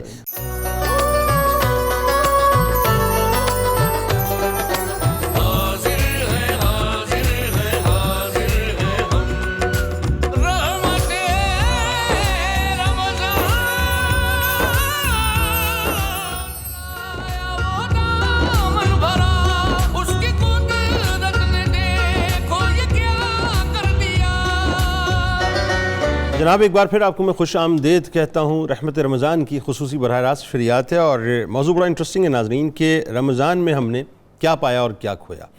بہت سی گفتگو ظاہری آپ نے سنی، لیکن ناظرین اب وہ موقع ہے کہ جو بہت زیادہ توجہ کے ساتھ سمجھنے اور سننے کی ضرورت ہے، کیونکہ نارملی دیکھا ہی گیا اور ظاہر ہے یہ ہوتا ہے معاشرے کے اندر کہ آج ہم کلام پاک کھولتے ہی رمضان کے موقع کے اوپر ہے، اور ہم نے ذہن بنایا ہوا ہوتا ہے کہ جن کو جیسی مطلب وقت کی سہولت میسر ہوتی ہے تو وہ ذہن بنا لیتے ہیں کہ میں نے آدھا پارہ پڑھنا ہے ڈیلی یا ایک پارہ پڑھنا ہے، یعنی آدھا قرآن یا ایک قرآن میں نے ختم کرنا، اور جیسے ہی رمضان ختم ہوا قرآن پاک کو ہم نے بند کیا، گلدان میں بند کیا اور اٹھا کے جو ہے ہم نے رکھ دیا طاقوں میں، اور اس کے بعد پھر وہ کھلتا ہے اگلے برس۔ تو پروفیسر صاحب ذرا یہ بتائیے کہ رمضان میں قرآن سے جو رغبت ہماری اچانک ہوتی ہے، کیا وجہ ہے کہ ہم ڈیٹیچ ہو جاتے ہیں قرآن سے اور پھر اس کو بند کر کے رکھ دیتے ہیں؟ استقامت کیوں نہیں ہوتی؟ یعنی اس کا مطلب یہ ہے کہ ہم پا کے کھو دیتے ہیں یا پا ہی نہیں پاتے صحیح طرح سے؟ بات یہ ہے کہ ہم اسے پا ہی نہیں پاتے۔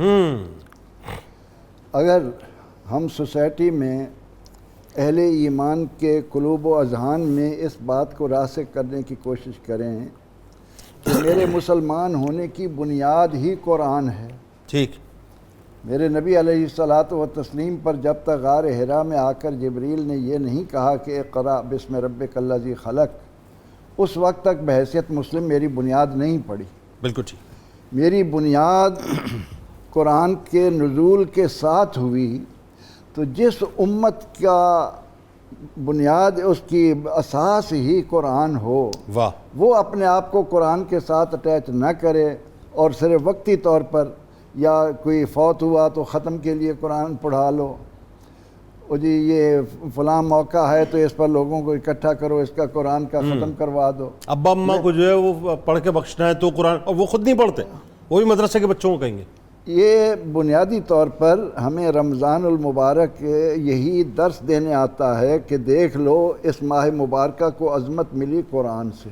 ٹھیک، اللہ کے نبی علیہ السلام امام المرسلین ہیں قرآن سے، واہ، یہ امت خیر امت ہے قرآن سے۔ واہ واہ واہ، ان حقائق کو سامنے رکھتے ہوئے کہ ہمارے لیے انقلاب آفرین یہ کتاب ہے، اسی کی ہر بات آخری اور اٹل ہے۔ اب یہ کہ رمضان آیا اور ہم نے تلاوت کے طور پر اور مسجدوں میں بھی جو کچھ سنایا جا رہا ہے اس سے بھی وہ مقاصد حاصل نہیں ہو رہے جو قرآن کے ساتھ لگاؤ کے ہونا چاہیے۔ نہ تدبر ہے، نہ تفکر ہے، نہ ترجمہ ہے، نہ افلا تفسیر ہے۔ یتدبرون القرآن ام علی قلوب اقفالها، قرآن تو آیا ہی غور و فکر کے لیے ہے کہ اس کے ایک ایک بات کو سمجھو، اس کے مطابق اپنی معاشرت، اپنا اخلاق، اپنی سیاست، اپنی معیشت، اپنا ثقافت، ان کو انہی خطوط پر استوار کر۔ بالکل وہ ہے نا، وہ زمانے میں معزز تھے مسلمان ہو کر ہم خوار ہوئے تارک قرآن ہو کر۔ آج ہماری سوسائٹی میں قرآن پاک کے ساتھ جو ظلم ہو رہا ہے اسی کا سبب ہے کہ ہم تمام خیر و برکت سے محروم ہو رہے ہیں۔ ہمیں رمضان المبارک یہ بتانے آیا ہے کہ شہر رمضان الذی انزل فیہ القرآن، تو قرآن کی طرف ہی ہم نے آنا ہے۔ قرآن سے تعلق جوڑے بغیر، قرآن کو پڑھے بغیر، اس کے مطابق اپنی معاشرت بنائے بغیر ہم ترقی کی راہوں پر۔ اچھا اب بات یہ ہے کہ رمضان گزر گیا، رمضان گزرنے کے فوراً بعد میں نے آپ سے کہا نا کہ پھر ہم دیکھتے بھی نہیں قرآن کی طرف معاذ اللہ، تو اس پہ استقامت کیسے قائم ہو کہ یہ رمضان ہمیں جو قرآن دے کے جا رہا ہے تو ہم اس قرآن کو پالیں، پورے برس کے لیے پالیں، پوری زندگی کے لیے۔ ضرورت اس امر کی ہے کہ ہم جو یہ پیغام پہنچا رہے ہیں اس پیغام کو محض اس طرح نہ پہنچائیں کہ ایک لفظ پڑھو گے تمہیں اتنی نیکیاں مل جائیں گی، بلکہ ہم یہ بتائیں کہ 10 پارے پڑھنے کی بجائے ایک آیہ کریمہ کو سمجھ کر پڑھنا اس سے کہیں زیادہ اجر و ثواب کا مستحق ہے۔ یعنی انسان صبح فجر کی نماز کے بعد اگر 10 منٹ قرآن پاک سے، میں کہتا ہوں کہ صرف ایک صفحہ ہی پڑھ لے، ایک آیت کو سمجھ لے، واہ واہ واہ، ایک آیت کو سمجھنے کی کوشش کرے، چند دنوں میں انقلاب آ جائے گا۔ واہ، تو ہم نے قرآن پاک کو اس سے غفلت اختیار کی ہے، اس کو معطر کر کے اس کو اونچی بلند جگہ پر رکھتے ہیں اور اس وقت اٹھاتے ہیں، انتظار ہوتا ہے کہ کوئی مرے تو ہم قرآن پاک کو اتار کر اس کی تلاوت کروائیں۔ رمضان المبارک میں بھی محض ثواب کا یہ ارادہ رکھتے ہیں، جبکہ مقصد یہ ہے کہ اس کو سمجھ کر اس کی انقلاب آفرین تعلیمات تب ہم قرآن کو پائیں گے اور قرآن کی برکتیں پائیں گے۔ اچھا اب ایک بڑی اہم ترین بات اور وہ یہ ہے کہ رمضان کے گزرنے کے بعد اعمال کی قبولیت، ظاہر ایک تو یہ کہ ہم رمضان میں جو اعمال کر رہے ہوتے ہیں اس کی قبولیت کی دعا مستقل کر رہے ہوتے ہیں۔ رمضان گزرنے کے بعد ہم نے دیکھا کہ اسلاف میں ہمیں نظر آتا ہے، آپ بتائیے، کہ وہ باقاعدہ اس کی قبولیت کی دعا کیا کرتے تھے اور پھر انتظار کیا کرتے تھے اگلے رمضان کا۔ تو اس قبولیت اور انتظار میں جو استقامت ہے وہ ہمیں کیسے ملے؟ کیونکہ بہت سے ایسے لوگ ہیں غافل ہوتے ہیں، تو اس کا مطلب یہ ہے کہ کچھ پایا کچھ نہیں پایا، بس بھول کے ایک طرف آگے بڑھ گئے۔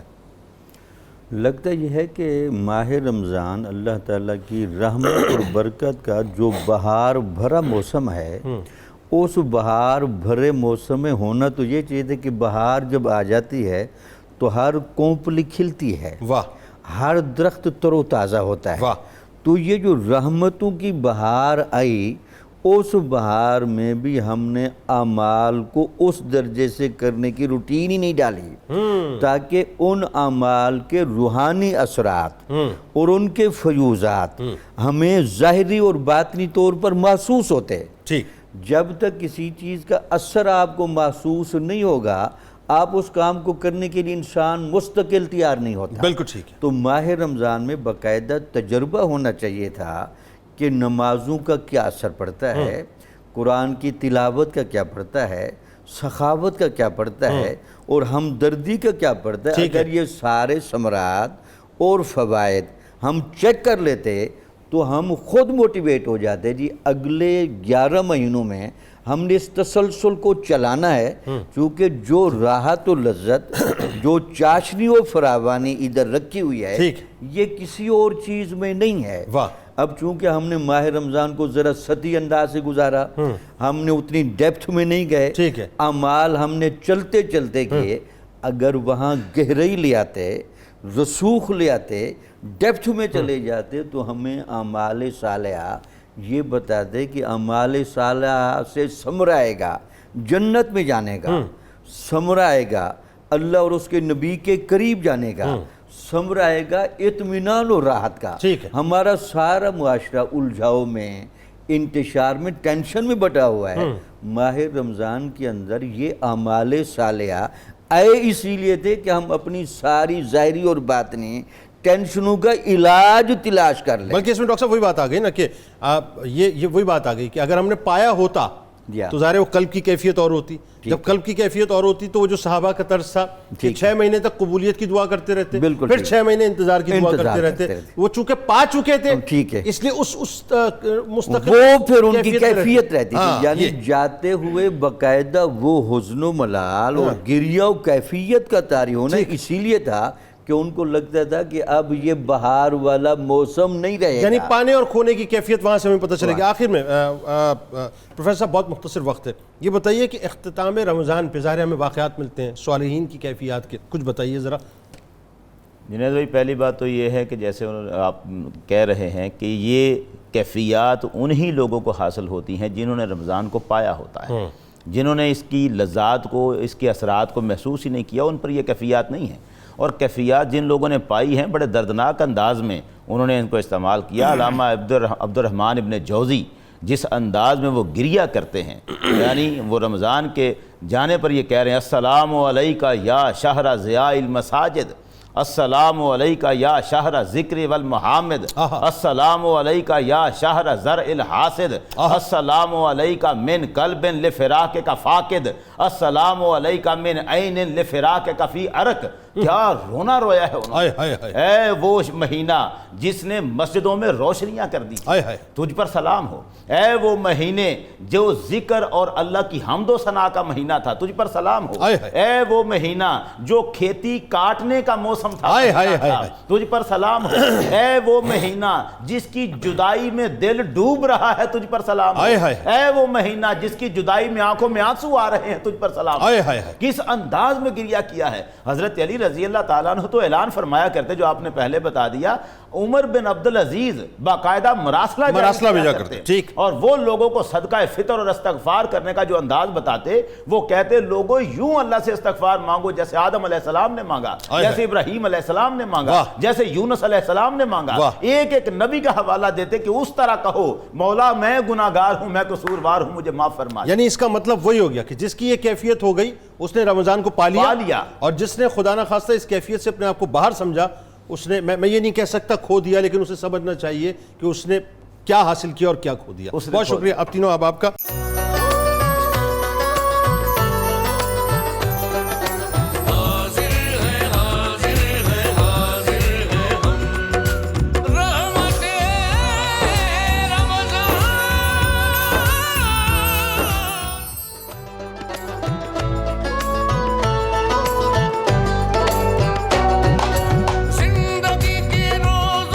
ایک بار پھر آپ کو میں خوش آمدید کہتا ہوں ناظرین کرام, اور آئیے چلتے ہیں قصص القرآن کی جانب. اور قصص القرآن میں علامات قیامت کا سلسلہ جو ہم نے شروع کیا ہے, آج کچھ دجال کے بارے میں اور کچھ حضرت عیسیٰ علیہ السلام کے بارے میں بات کروں گا.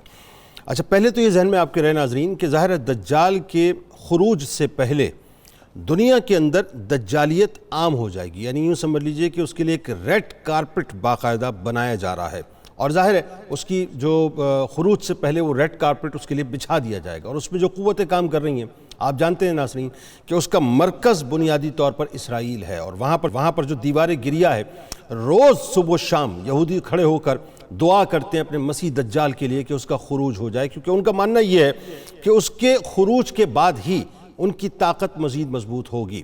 اچھا, یہ تو ہوا ناظرین ایک بات, لیکن یہ طے ہے, ذہن میں رکھیے گا, میں نے کل بھی آپ کو بتایا تھا کہ وہ باقاعدہ اس کی جسمانی حیت ہے. سرکار مدینہ صلی اللہ علیہ وآلہ وسلم نے اس کی پوری جسمانی حیت کو واضح فرمایا, یعنی وہ سمبولک نہیں ہے. بہت سے لوگ دجالی قوتوں کو دیکھ کر کہہ دیتے ہیں کہ یہ دجال ہے, نہیں, سرکار علیہ السلام نے باقاعدہ اس کی صورت بتلائی, اور میں کل اس کو ڈیٹیل میں آپ کے سامنے بیان کر چکا ہوں. آج ناظرین سلسلے کو وہیں سے جوڑتے ہیں کہ قیامت کی نشانیوں میں سے ایک بڑی نشانی, جیسا کہ آپ جانتے ہیں کہ دجال ہے, اس کا ظاہر ہونا, یعنی اس کا خروج ہونا ہے. دجال ناظرین تقریباً 40 دن میں مکہ اور مدینہ کے سوا تمام روئے زمین کا گشت کرے گا, یعنی 40 ڈیز کے اندر وہ پوری زمین کے اوپر گھوم لے گا. اچھا, 40 یوم میں یہ بڑی انٹرسٹنگ بات ہے جس کو سمجھنے کی ضرورت ہے, اور اس کو توجہ سے سنیے گا کہ 40 یوم میں اس کا پہلا دن سال بھر کے برابر ہوگا, اس کا دوسرا دن مہینے کے برابر ہوگا, اس کا تیسرا دن ہفتے کے برابر ہوگا, اور باقی دن جو ہے ناظرین وہ 24 گھنٹے کے ہوں گے, اور وہ بہت تیزی کے ساتھ زمین میں سیاحت کرے گا, یعنی مستقل وہ ٹریول کرتا رہے گا, اور بہت تیزی کے ساتھ اس کی ٹریولنگ ہوگی. جیسے بادل جس کو ہوا اڑاتی ہے ناظرین, اس کا فتنہ بہت شدید ہوگا, یعنی ایک باغ اور ایک آگ اس کے ہمراہ ہوں گے. جن کا نام وہ جنت اور دوزخ رکھے گا، جہاں جائے گا یہ بھی اس کے ساتھ ساتھ جائیں گے، یعنی باغ اور جنت اور دوزخ یہ اس نے نام رکھے ہوں گے اور اس کے ساتھ ساتھ جائیں گے۔ مگر جو دیکھنے میں ناظرین جنت معلوم ہوگی، دراصل اس میں آگ ہوگی، اور جو دوزخ دکھائی دے گی وہ راحت اور آرام کی جگہ ہوگی، اور وہ خدائی کا دعویٰ بھی کرے گا، یعنی جو اس پر ایمان لائے گا اور اسے اپنی جنت میں ڈالے گا، یعنی ہوگا یہ ناظرین کہ جو اس پہ ایمان لا کر یہ کہے گا کہ میں نے تجھے مان لیا اور میں تجھ پہ ایمان لاتا ہوں، وہ اپنی جنت میں اس کو ڈالے گا، اور جو انکار کرے گا اسے وہ دوزخ میں، یعنی اس کی بنائی ہوئی دوزخ کے اندر ڈالے گا، جو بظاہر مردوں کو زندہ بھی کرے گا، زمین کو حکم دے گا کہ وہ سبزہ اگائے اور سبزہ اگائے گی، آسمان پانی برسائے گا، اور ان لوگوں کے جانور ناظرین لمبے چوڑے اور خوب تیار اور دودھ دینے والے ہو جائیں گے، یعنی جو اس پر ایمان لاتا جائے گا وہ اس کو نوازتا چلا جائے گا۔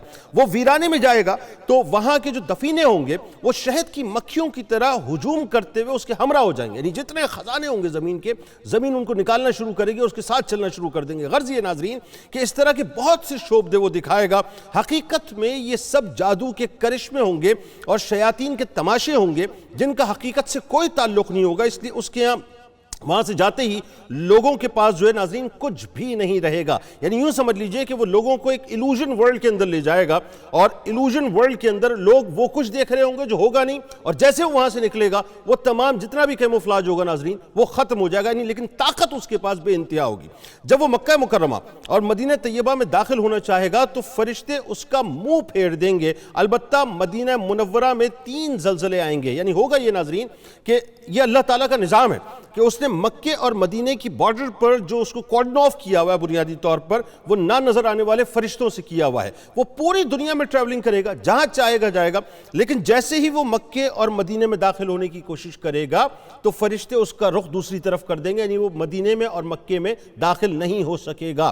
اچھا ہوگا یہ ناظرین کہ جو مدینہ پاک ہے اس کے بارے میں نے آپ کو بتایا کہ 3 زلزلے آئیں گے کہ وہاں جو لوگ بظاہر مسلمان بنے ہوئے ہوں گے اور حقیقت میں کافر ہوں گے، اور جو علم الہی میں دجال پر ایمان لا کر کافر ہونے والے ہوں گے، ان زلزلوں کے خوف سے شہر چھوڑ کر وہ بھاگ جائیں گے اور اس کے فتنے میں مبتلا ہوں گے۔ دجال کے ساتھ ناظرین یہود کی فوجیں ہوں گی، یہ جو میں نے آپ کو ابھی ابتدا میں ایک بات کہی نا، یہ ساری اس کی فوج ہے جو تیار ہو رہی ہے، یعنی 1.5 کروڑ کے قریب اس وقت پوری دنیا میں یہودی موجود ہیں ناظرین، یہ ساری کی ساری اس کی فورس ہے جو اپنا کام اس کے آنے سے پہلے کر رہی ہے۔ اس کی پیشانی پہ ناظرین کافر یعنی کافر لکھا ہوا ہوگا جس کو ہر مسلمان پڑھے گا مگر کافر کو دکھائی نہ دے گا۔ جب وہ ساری دنیا میں پھر کر ملک شام جائے گا اس وقت حضرت عیسیٰ علیہ السلام آسمان سے جامع مسجد دمشق کے مشرقی مینار پر نزول فرمائیں گے، اور وہ وقت ناظرین ایگزیکٹلی نماز فجر کا وقت ہوگا، نماز کے لیے اقامت ہو چکی ہوگی، حضرت امام مہدی علیہ السلام نماز قائم فرمائیں گے، دجال لعین حضرت عیسیٰ علیہ السلام کی سانسوں کی خوشبو سے پگھلنا شروع ہوگا جیسے پانی میں نمک پگھلتا ہے۔ حضرت عیسیٰ علیہ السلام کی سانس کی خوشبو سے ناظرین حد نگاہ جہاں جہاں کفار ہوں گے مطلب وہاں تک آپ کی سانس پہنچے گی، دجال اس سے بھاگے گا، حضرت عیسیٰ علیہ السلام اس کا تعاقب فرمائیں گے اور اس کی پیٹھ پر نیزہ ماریں گے اور اس کو ہلاک کر دیں گے۔ ناظرین کرام، حضرت ہشام بن عامر رضی اللہ تعالیٰ عنہ فرماتے ہیں کہ میں نے رسول اللہ صلی اللہ علیہ وآلہ وسلم کو فرماتے ہوئے سنا ہے کہ حضرت آدم علیہ السلام سے لے کر قیامت تک اللہ تبارک و تعالیٰ کی مخلوق میں سے فتنہ دجال سے برا اور کوئی فتنہ نہیں ہے۔ حضرت عبداللہ ابن مسعود رضی اللہ تعالیٰ عنہ سے روایت ہے کہ رسول اللہ صلی اللہ علیہ وآلہ وسلم نے فرمایا کہ بے شک اللہ تعالیٰ نے یہ بات تم سے پوشیدہ نہیں رکھی کہ اللہ تعالیٰ کانا نہیں ہے، جبکہ دجال دائنی آنکھ سے کانا ہے اور اس کی آنکھ گویا پھولے ہوئے انگور کی طرح ہے۔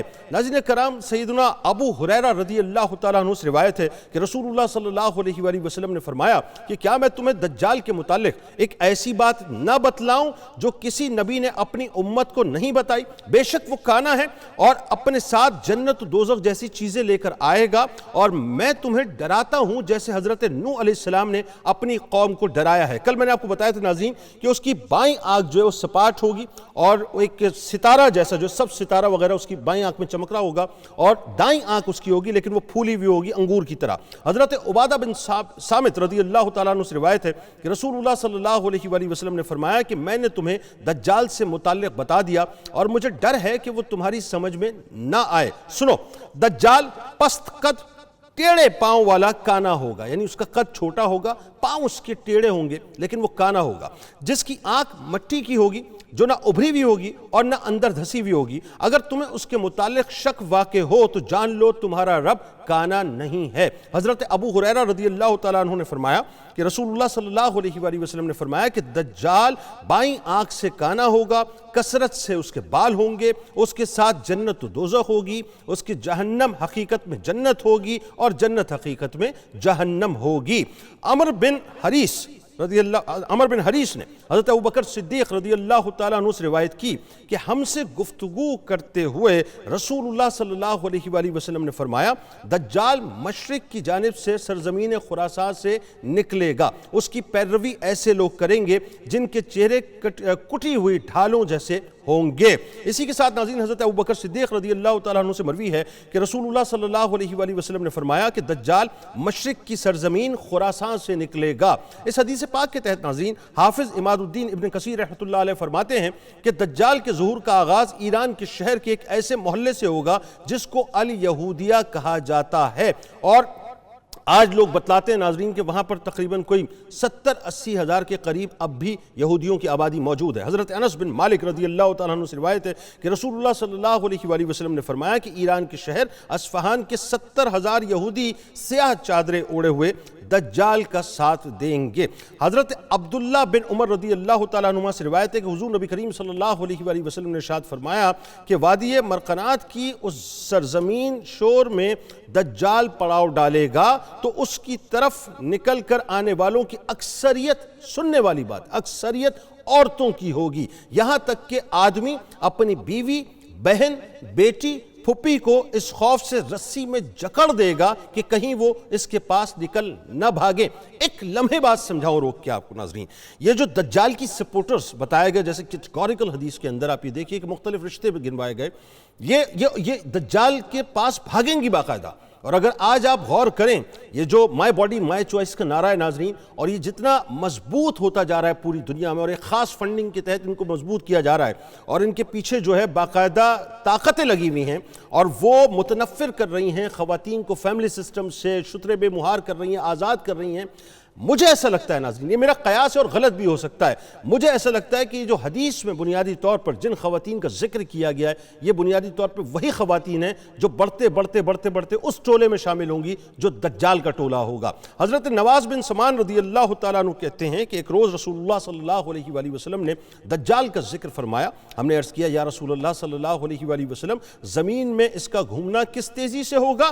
آپ صلی اللہ علیہ وآلہ وسلم نے ارشاد فرمایا کہ اس بارش کی طرح ہوگا جسے ہوا پیچھے دھکیلتی ہے، وہ ایک قوم کے پاس آئے گا اور انہیں اپنے آپ پر ایمان لانے کی دعوت دے گا، وہ ایمان لے آئیں گے اور اس کی بات مان لیں گے، چنانچہ وہ آسمان کو حکم دے گا اور وہ بارش برسائے گا، زمین کو حکم دے گا اور وہ نباتات اگائے گی، شام کے وقت لوگوں کے جانور چراغاہوں سے واپس آئیں گے تو ان کی کوہانیں پہلے سے بڑی ہوں گی اور اس کے تھن مزید کشادہ ہوں گے اور پسلیاں خوب بھری ہوئی ہوں گی، پھر وہ دوسری قوم کے پاس جائے گا اور انہیں اپنے آپ پر ایمان لانے کی دعوت دے گا، لیکن وہ اس کی دعوت سے انکار کر دیں گے، چنانچہ دجال وہاں سے چلا جائے گا اور ان پر قحط سالی مسلط ہو جائے گی اور ان کے مالوں میں سے کچھ بھی ان کے پاس نہ رہے گا۔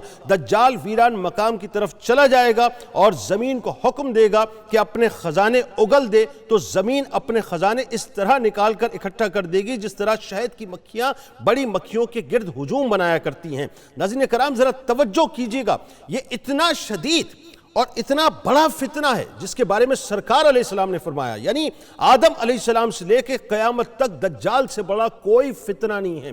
اللہ تبارک و تعالیٰ ہم سب کو محفوظ فرمائے، لیکن لوگ اس حقیقت کو نہ جانتے ہیں، نہ سمجھتے ہیں، نہ پڑھتے ہیں، نہ اس کی تیاری کرتے ہیں۔ حضرت اسماء بنت یزید رضی اللہ تعالیٰ عنہ نے فرمایا کہ رسول اللہ صلی اللہ علیہ وآلہ وسلم میرے گھر پر تشریف فرما تھے تو آپ نے دجال کا ذکر کرتے ہوئے فرمایا کہ اس سے پہلے 3 سال ہیں، پہلے سال آسمان تہائی بارش روک لے گا اور زمین تہائی نباتات، دوسرے سال آسمان 2/3 بارش روک لے گا اور زمین 2/3 نباتات، اور تیسرے سال آسمان ساری بارش روک نکلے گا اور زمین سارے نباتات، اس وقت کھروں والا اور دانتوں والا کوئی جانور باقی نہیں رہے گا مگر وہ ہلاک ہو جائے گا۔ یہ دجال کی آمد سے پہلے کا معاملہ ہے ناظرین۔ اس کے فتنے سے بہت بڑی بات یہ ہوگی کہ وہ ایک عربی کے پاس آ کر کہے گا کہ اگر میں تیرے اونٹوں کو زندہ کر دوں تو کیا مطلب تو کیا کرے گا؟ کہ یہ کہے گا کہ میں تیرا رب ہوں، تو وہ کہے گا کہ کیوں نہیں؟ پس شیطان اس کے اونٹوں کی شکل اختیار کر لیں گے، جیسے تھن تھے ان سے بھی زیادہ خوبصورت ہو جائیں گے، اور ایسے اونٹ جن کی بہت بڑے کوہان ہوں گے۔ فرمایا کہ ایک شخص اس کے پاس آئے گا جس کا بھائی اور باپ مر گیا ہوگا۔ دجال اس سے کہے گا کہ بتا، اگر میں تیرے باپ اور بھائی کو زندہ کر دوں تو کیا جان لے گا کہ میں تیرا رب ہوں؟ وہ کہے گا کیوں نہیں۔ یعنی سوچئے ناظرین فتنے کا عالم کیا ہوگا۔ یعنی مثال کے طور پہ اللہ معاف فرمائے، اللہ ہم سب کو محفوظ فرمائے، اگر ہمارے سامنے آ کے کوئی شخص اگر یہ کہے کہ میں تمہارے اونٹوں کو زندہ کر دیتا ہوں، اور زندہ کرنے کے بعد جو ہے وہ کہے مجھ پر ایمان لاؤ، تو آپ سوچیں ذرا کہ انسان کا ایمان اس وقت کہاں کھڑا ہوگا؟ کجا اس کے کہ باپ اور بھائی مر جائے اور کوئی آ کے کہے میں زندہ کر دیتا ہوں، تو تم میرے بارے میں کیا تصور رکھو گے؟ معاذ اللہ ثم معاذ اللہ، اللہ اس شر سے محفوظ رکھے۔ وہ کیفیت اس حدیث کے اندر ہے ناظرین۔ وہ کہے گا کہ کیوں نہیں، پس شیطان اس کے باپ اور بھائی کی شکل اختیار کر لیں گے۔ راوی کا بیان ہے، پھر رسول اللہ صلی اللہ علیہ وآلہ وسلم کسی کام کے باعث تشریف لے گئے، پھر واپس تشریف لائے تو لوگ یہ باتیں سن کر رنج و غم میں مبتلا تھے۔ یعنی صحابہ کرام رضوان اللہ تعالیٰ علیہم اجمعین اس حساسیت کو محسوس کر رہے تھے اپنے قلب میں کہ کتنی شدید اور خطرناک ترین بات ہے کہ انسان کا ایمان بچانا بڑا مشکل کام ہو جائے گا۔ تو آپ صلی اللہ علیہ وآلہ وسلم نے دروازے کے دونوں بازو پکڑ کر فرمایا اسما کیا ہے؟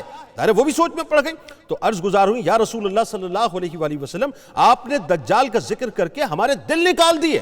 آپ صلی اللہ علیہ وآلہ وسلم نے فرمایا کہ کیسے نکل سکتے ہیں جبکہ میں زندہ ہوں اور اس سے جھگڑنے والا میں ہوں، اور میرے بعد میرا رب ہر ایمان والے کا محافظ ہے۔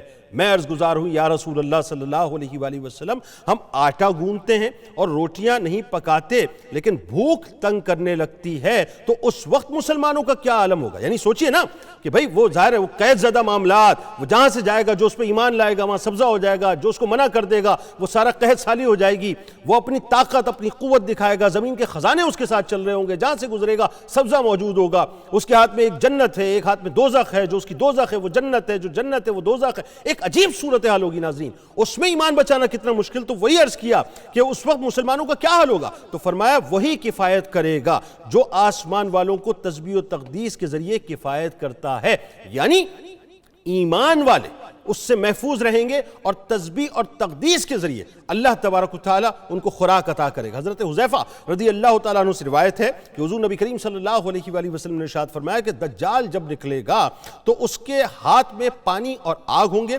جسے لوگ پانی سمجھیں گے دراصل وہ جلانے والی آگ ہوگی، اور جسے لوگ آگ سمجھیں گے در حقیقت وہ ٹھنڈا اور شیریں پانی ہوگا۔ لہٰذا تم میں سے جو کوئی وہ موقع پائے، جملوں پہ غور کیجئے گا، سرکار علیہ السلام کی یہ مبارک جملے ہیں، فرمایا کہ لہٰذا تم میں سے جو کوئی وہ موقع پائے تو اسے چاہیے کہ وہ آگ میں کود پڑے، کیونکہ وہ میٹھا اور پاکیزہ پانی ہوگا۔ ام المومنین سیدہ حفصہ سلام اللہ علیہ بیان کرتی ہیں کہ رسول اللہ صلی اللہ علیہ وآلہ وسلم نے ارشاد فرمایا کہ دجال کے لوگوں کے سامنے نکلنے کا پہلا سبب اس کا غصہ ہوگا جو اسے غضبناک بنا دے گا۔ حضرت ابو ہریرہ رضی اللہ تعالیٰ عنہ بیان کرتے ہیں کہ حضور نبی کریم صلی اللہ علیہ وآلہ وسلم نے ارشاد فرمایا کہ دجال ایک سفید گدھے پر نکلے گا، ایک سفید گدھے پر نکلے گا جس کے دونوں کانوں کے درمیان 70 باغ کا فاصلہ ہوگا۔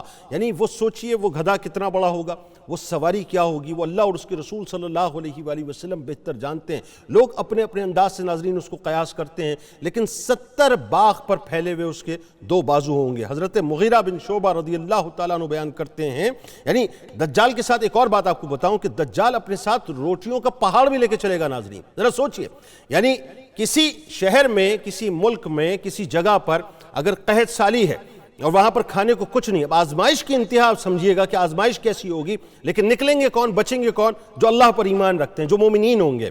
یعنی آپ سوچئے کہ جب اس کے ساتھ روٹیوں کے پہاڑ ہوں گے اور وہ اس ایسی جگہ جائے گا جہاں پر مکمل طور پہ قحط ہے، اور آپ کو پتہ ہے بھوک جو اور افلاس جو ہے وہ انسان کو کفر تک لے جایا کرتی ہے، اور اس وقت جب وہ یہ کہے گا کہ میں تمہاری بھوک کو، افلاس کو ختم کرتا ہوں، اس قحط کو ختم کرتا ہوں، تمہیں روٹیاں دیتا ہوں، اور روٹیوں کے پہاڑ اس کے ساتھ ہوں گے، تو ذرا سوچئے کہ ایمان بچانا کتنا مشکل ترین کام ہوگا۔ لہذا حضرت مغیرہ بن شعبہ رضی اللہ تعالیٰ عنہ بیان کرتے ہیں کہ حضور نبی کریم صلی اللہ علیہ وآلہ وسلم سے دجال کے مطابق اتنا کسی نے نہیں پوچھا جتنا میں نے، تو آپ صلی اللہ علیہ وآلہ وسلم نے مجھ سے فرمایا کہ تمہیں کوئی نقصان نہیں دے گا۔ میں عرض گزار ہوا، لوگ کہتے ہیں کہ اس کے ساتھ روٹیوں کا پہاڑ اور پانی کا دریا ہوگا۔ آپ صلی اللہ علیہ وآلہ وسلم نے فرمایا وہ اللہ تعالیٰ پر اس سے زیادہ آسان ہے، یعنی اللہ تعالیٰ کے لیے اس سے زیادہ یہ آسان ہے۔ ناظرین کرام، یہ سلسلہ جاری رہے گا، لیکن میں تمام تر والوں سے ایک گزارش ضرور کرنا چاہوں گا۔ ہم اس موبائل فون پہ اپنا وقت بے انتہا برباد کرتے ہیں، بے انتہا برباد کرتے ہیں، یعنی نہ مطالعہ ہے، نہ علم حاصل کرتے ہیں، نہ پڑھتے ہیں، نہ ہمیں پتہ ہے کہ دنیا میں ہو کیا رہا ہے۔ یہ وہ فتنہ ہے جس سے سرکار علیہ السلام نے آگاہ فرمایا اور بار بار آگاہ فرمایا، اور آج آپ دیکھ لیجئے، مطلب یہ جو موبائل فون ہے یہ اٹ سیلف ناظرین ایک دجالی فتنہ ہے۔ دجال کے آنے سے پہلے یہ دجال کے جال کا ایک حصہ ہے جس کا استعمال ہم نے اس انداز سے کرنا شروع کر دیا جس انداز سے وہ چاہتے ہیں، جنہوں نے اس کو بنایا ہے۔ یعنی وہ دجال کے آنے سے پہلے ہمیں اس کے اندر غرق کرنا چاہتے تھے، ہمیں غرق کر کے رکھ دیا۔ یہ تو ایک مثال دے رہا ہوں میں آپ کو ناظرین، لیکن اگر اس کے سائنس پہ آپ غور کریں تو اتنی اشارات اور اتنے سائنس اب آ چکے ہیں سامنے کہ جس پر ایک تفصیلی پروگرام میں الگ سے کر سکتا ہوں اور آپ کو بتاؤں کہ ایک ایک اشارہ کیا کیا ہے۔ مختصر کیا ہے؟ مختصر یہ ہے کہ اپنے آپ کو اویئر رکھیں۔ آپ کو پتہ ہونا چاہیے کہ بنیادی طور پر اس دنیا میں ہو کیا رہا ہے۔ انشاءاللہ زندگی رہی تو شام 4 بجے افطار کی خصوصی براہ راست نشریات میں ملاقات ہوگی۔ اس دعا، اس امید، اس یقین کے ساتھ اجازت دیں، لیکن ہاں ایک جملہ میں عرض کر دوں، آج کا پروگرام انشاءاللہ زندگی رہی تو بڑا امپورٹنٹ ناظرین۔ یہ جو اس وقت صورتحال بنی ہوئی نا، خاص طور پہ آپ دیکھیے 13-14 سال کی بچیاں اپنے ماں باپ کو چھوڑ کے بھاگ رہی ہیں اور عزتوں کے جنازے نکال رہی ہیں۔ اس موضوع پہ گفتگو انشاءاللہ ہم کریں گے۔ تو زندگی رہی تو 4 بجے ملاقات ہوتی ہے، اس دعا، اس امید، اس یقین کے ساتھ۔ اللہ تعالیٰ آپ کا، ہمارا، ہم سب کا حامی و ناصر۔ اللہ حافظ۔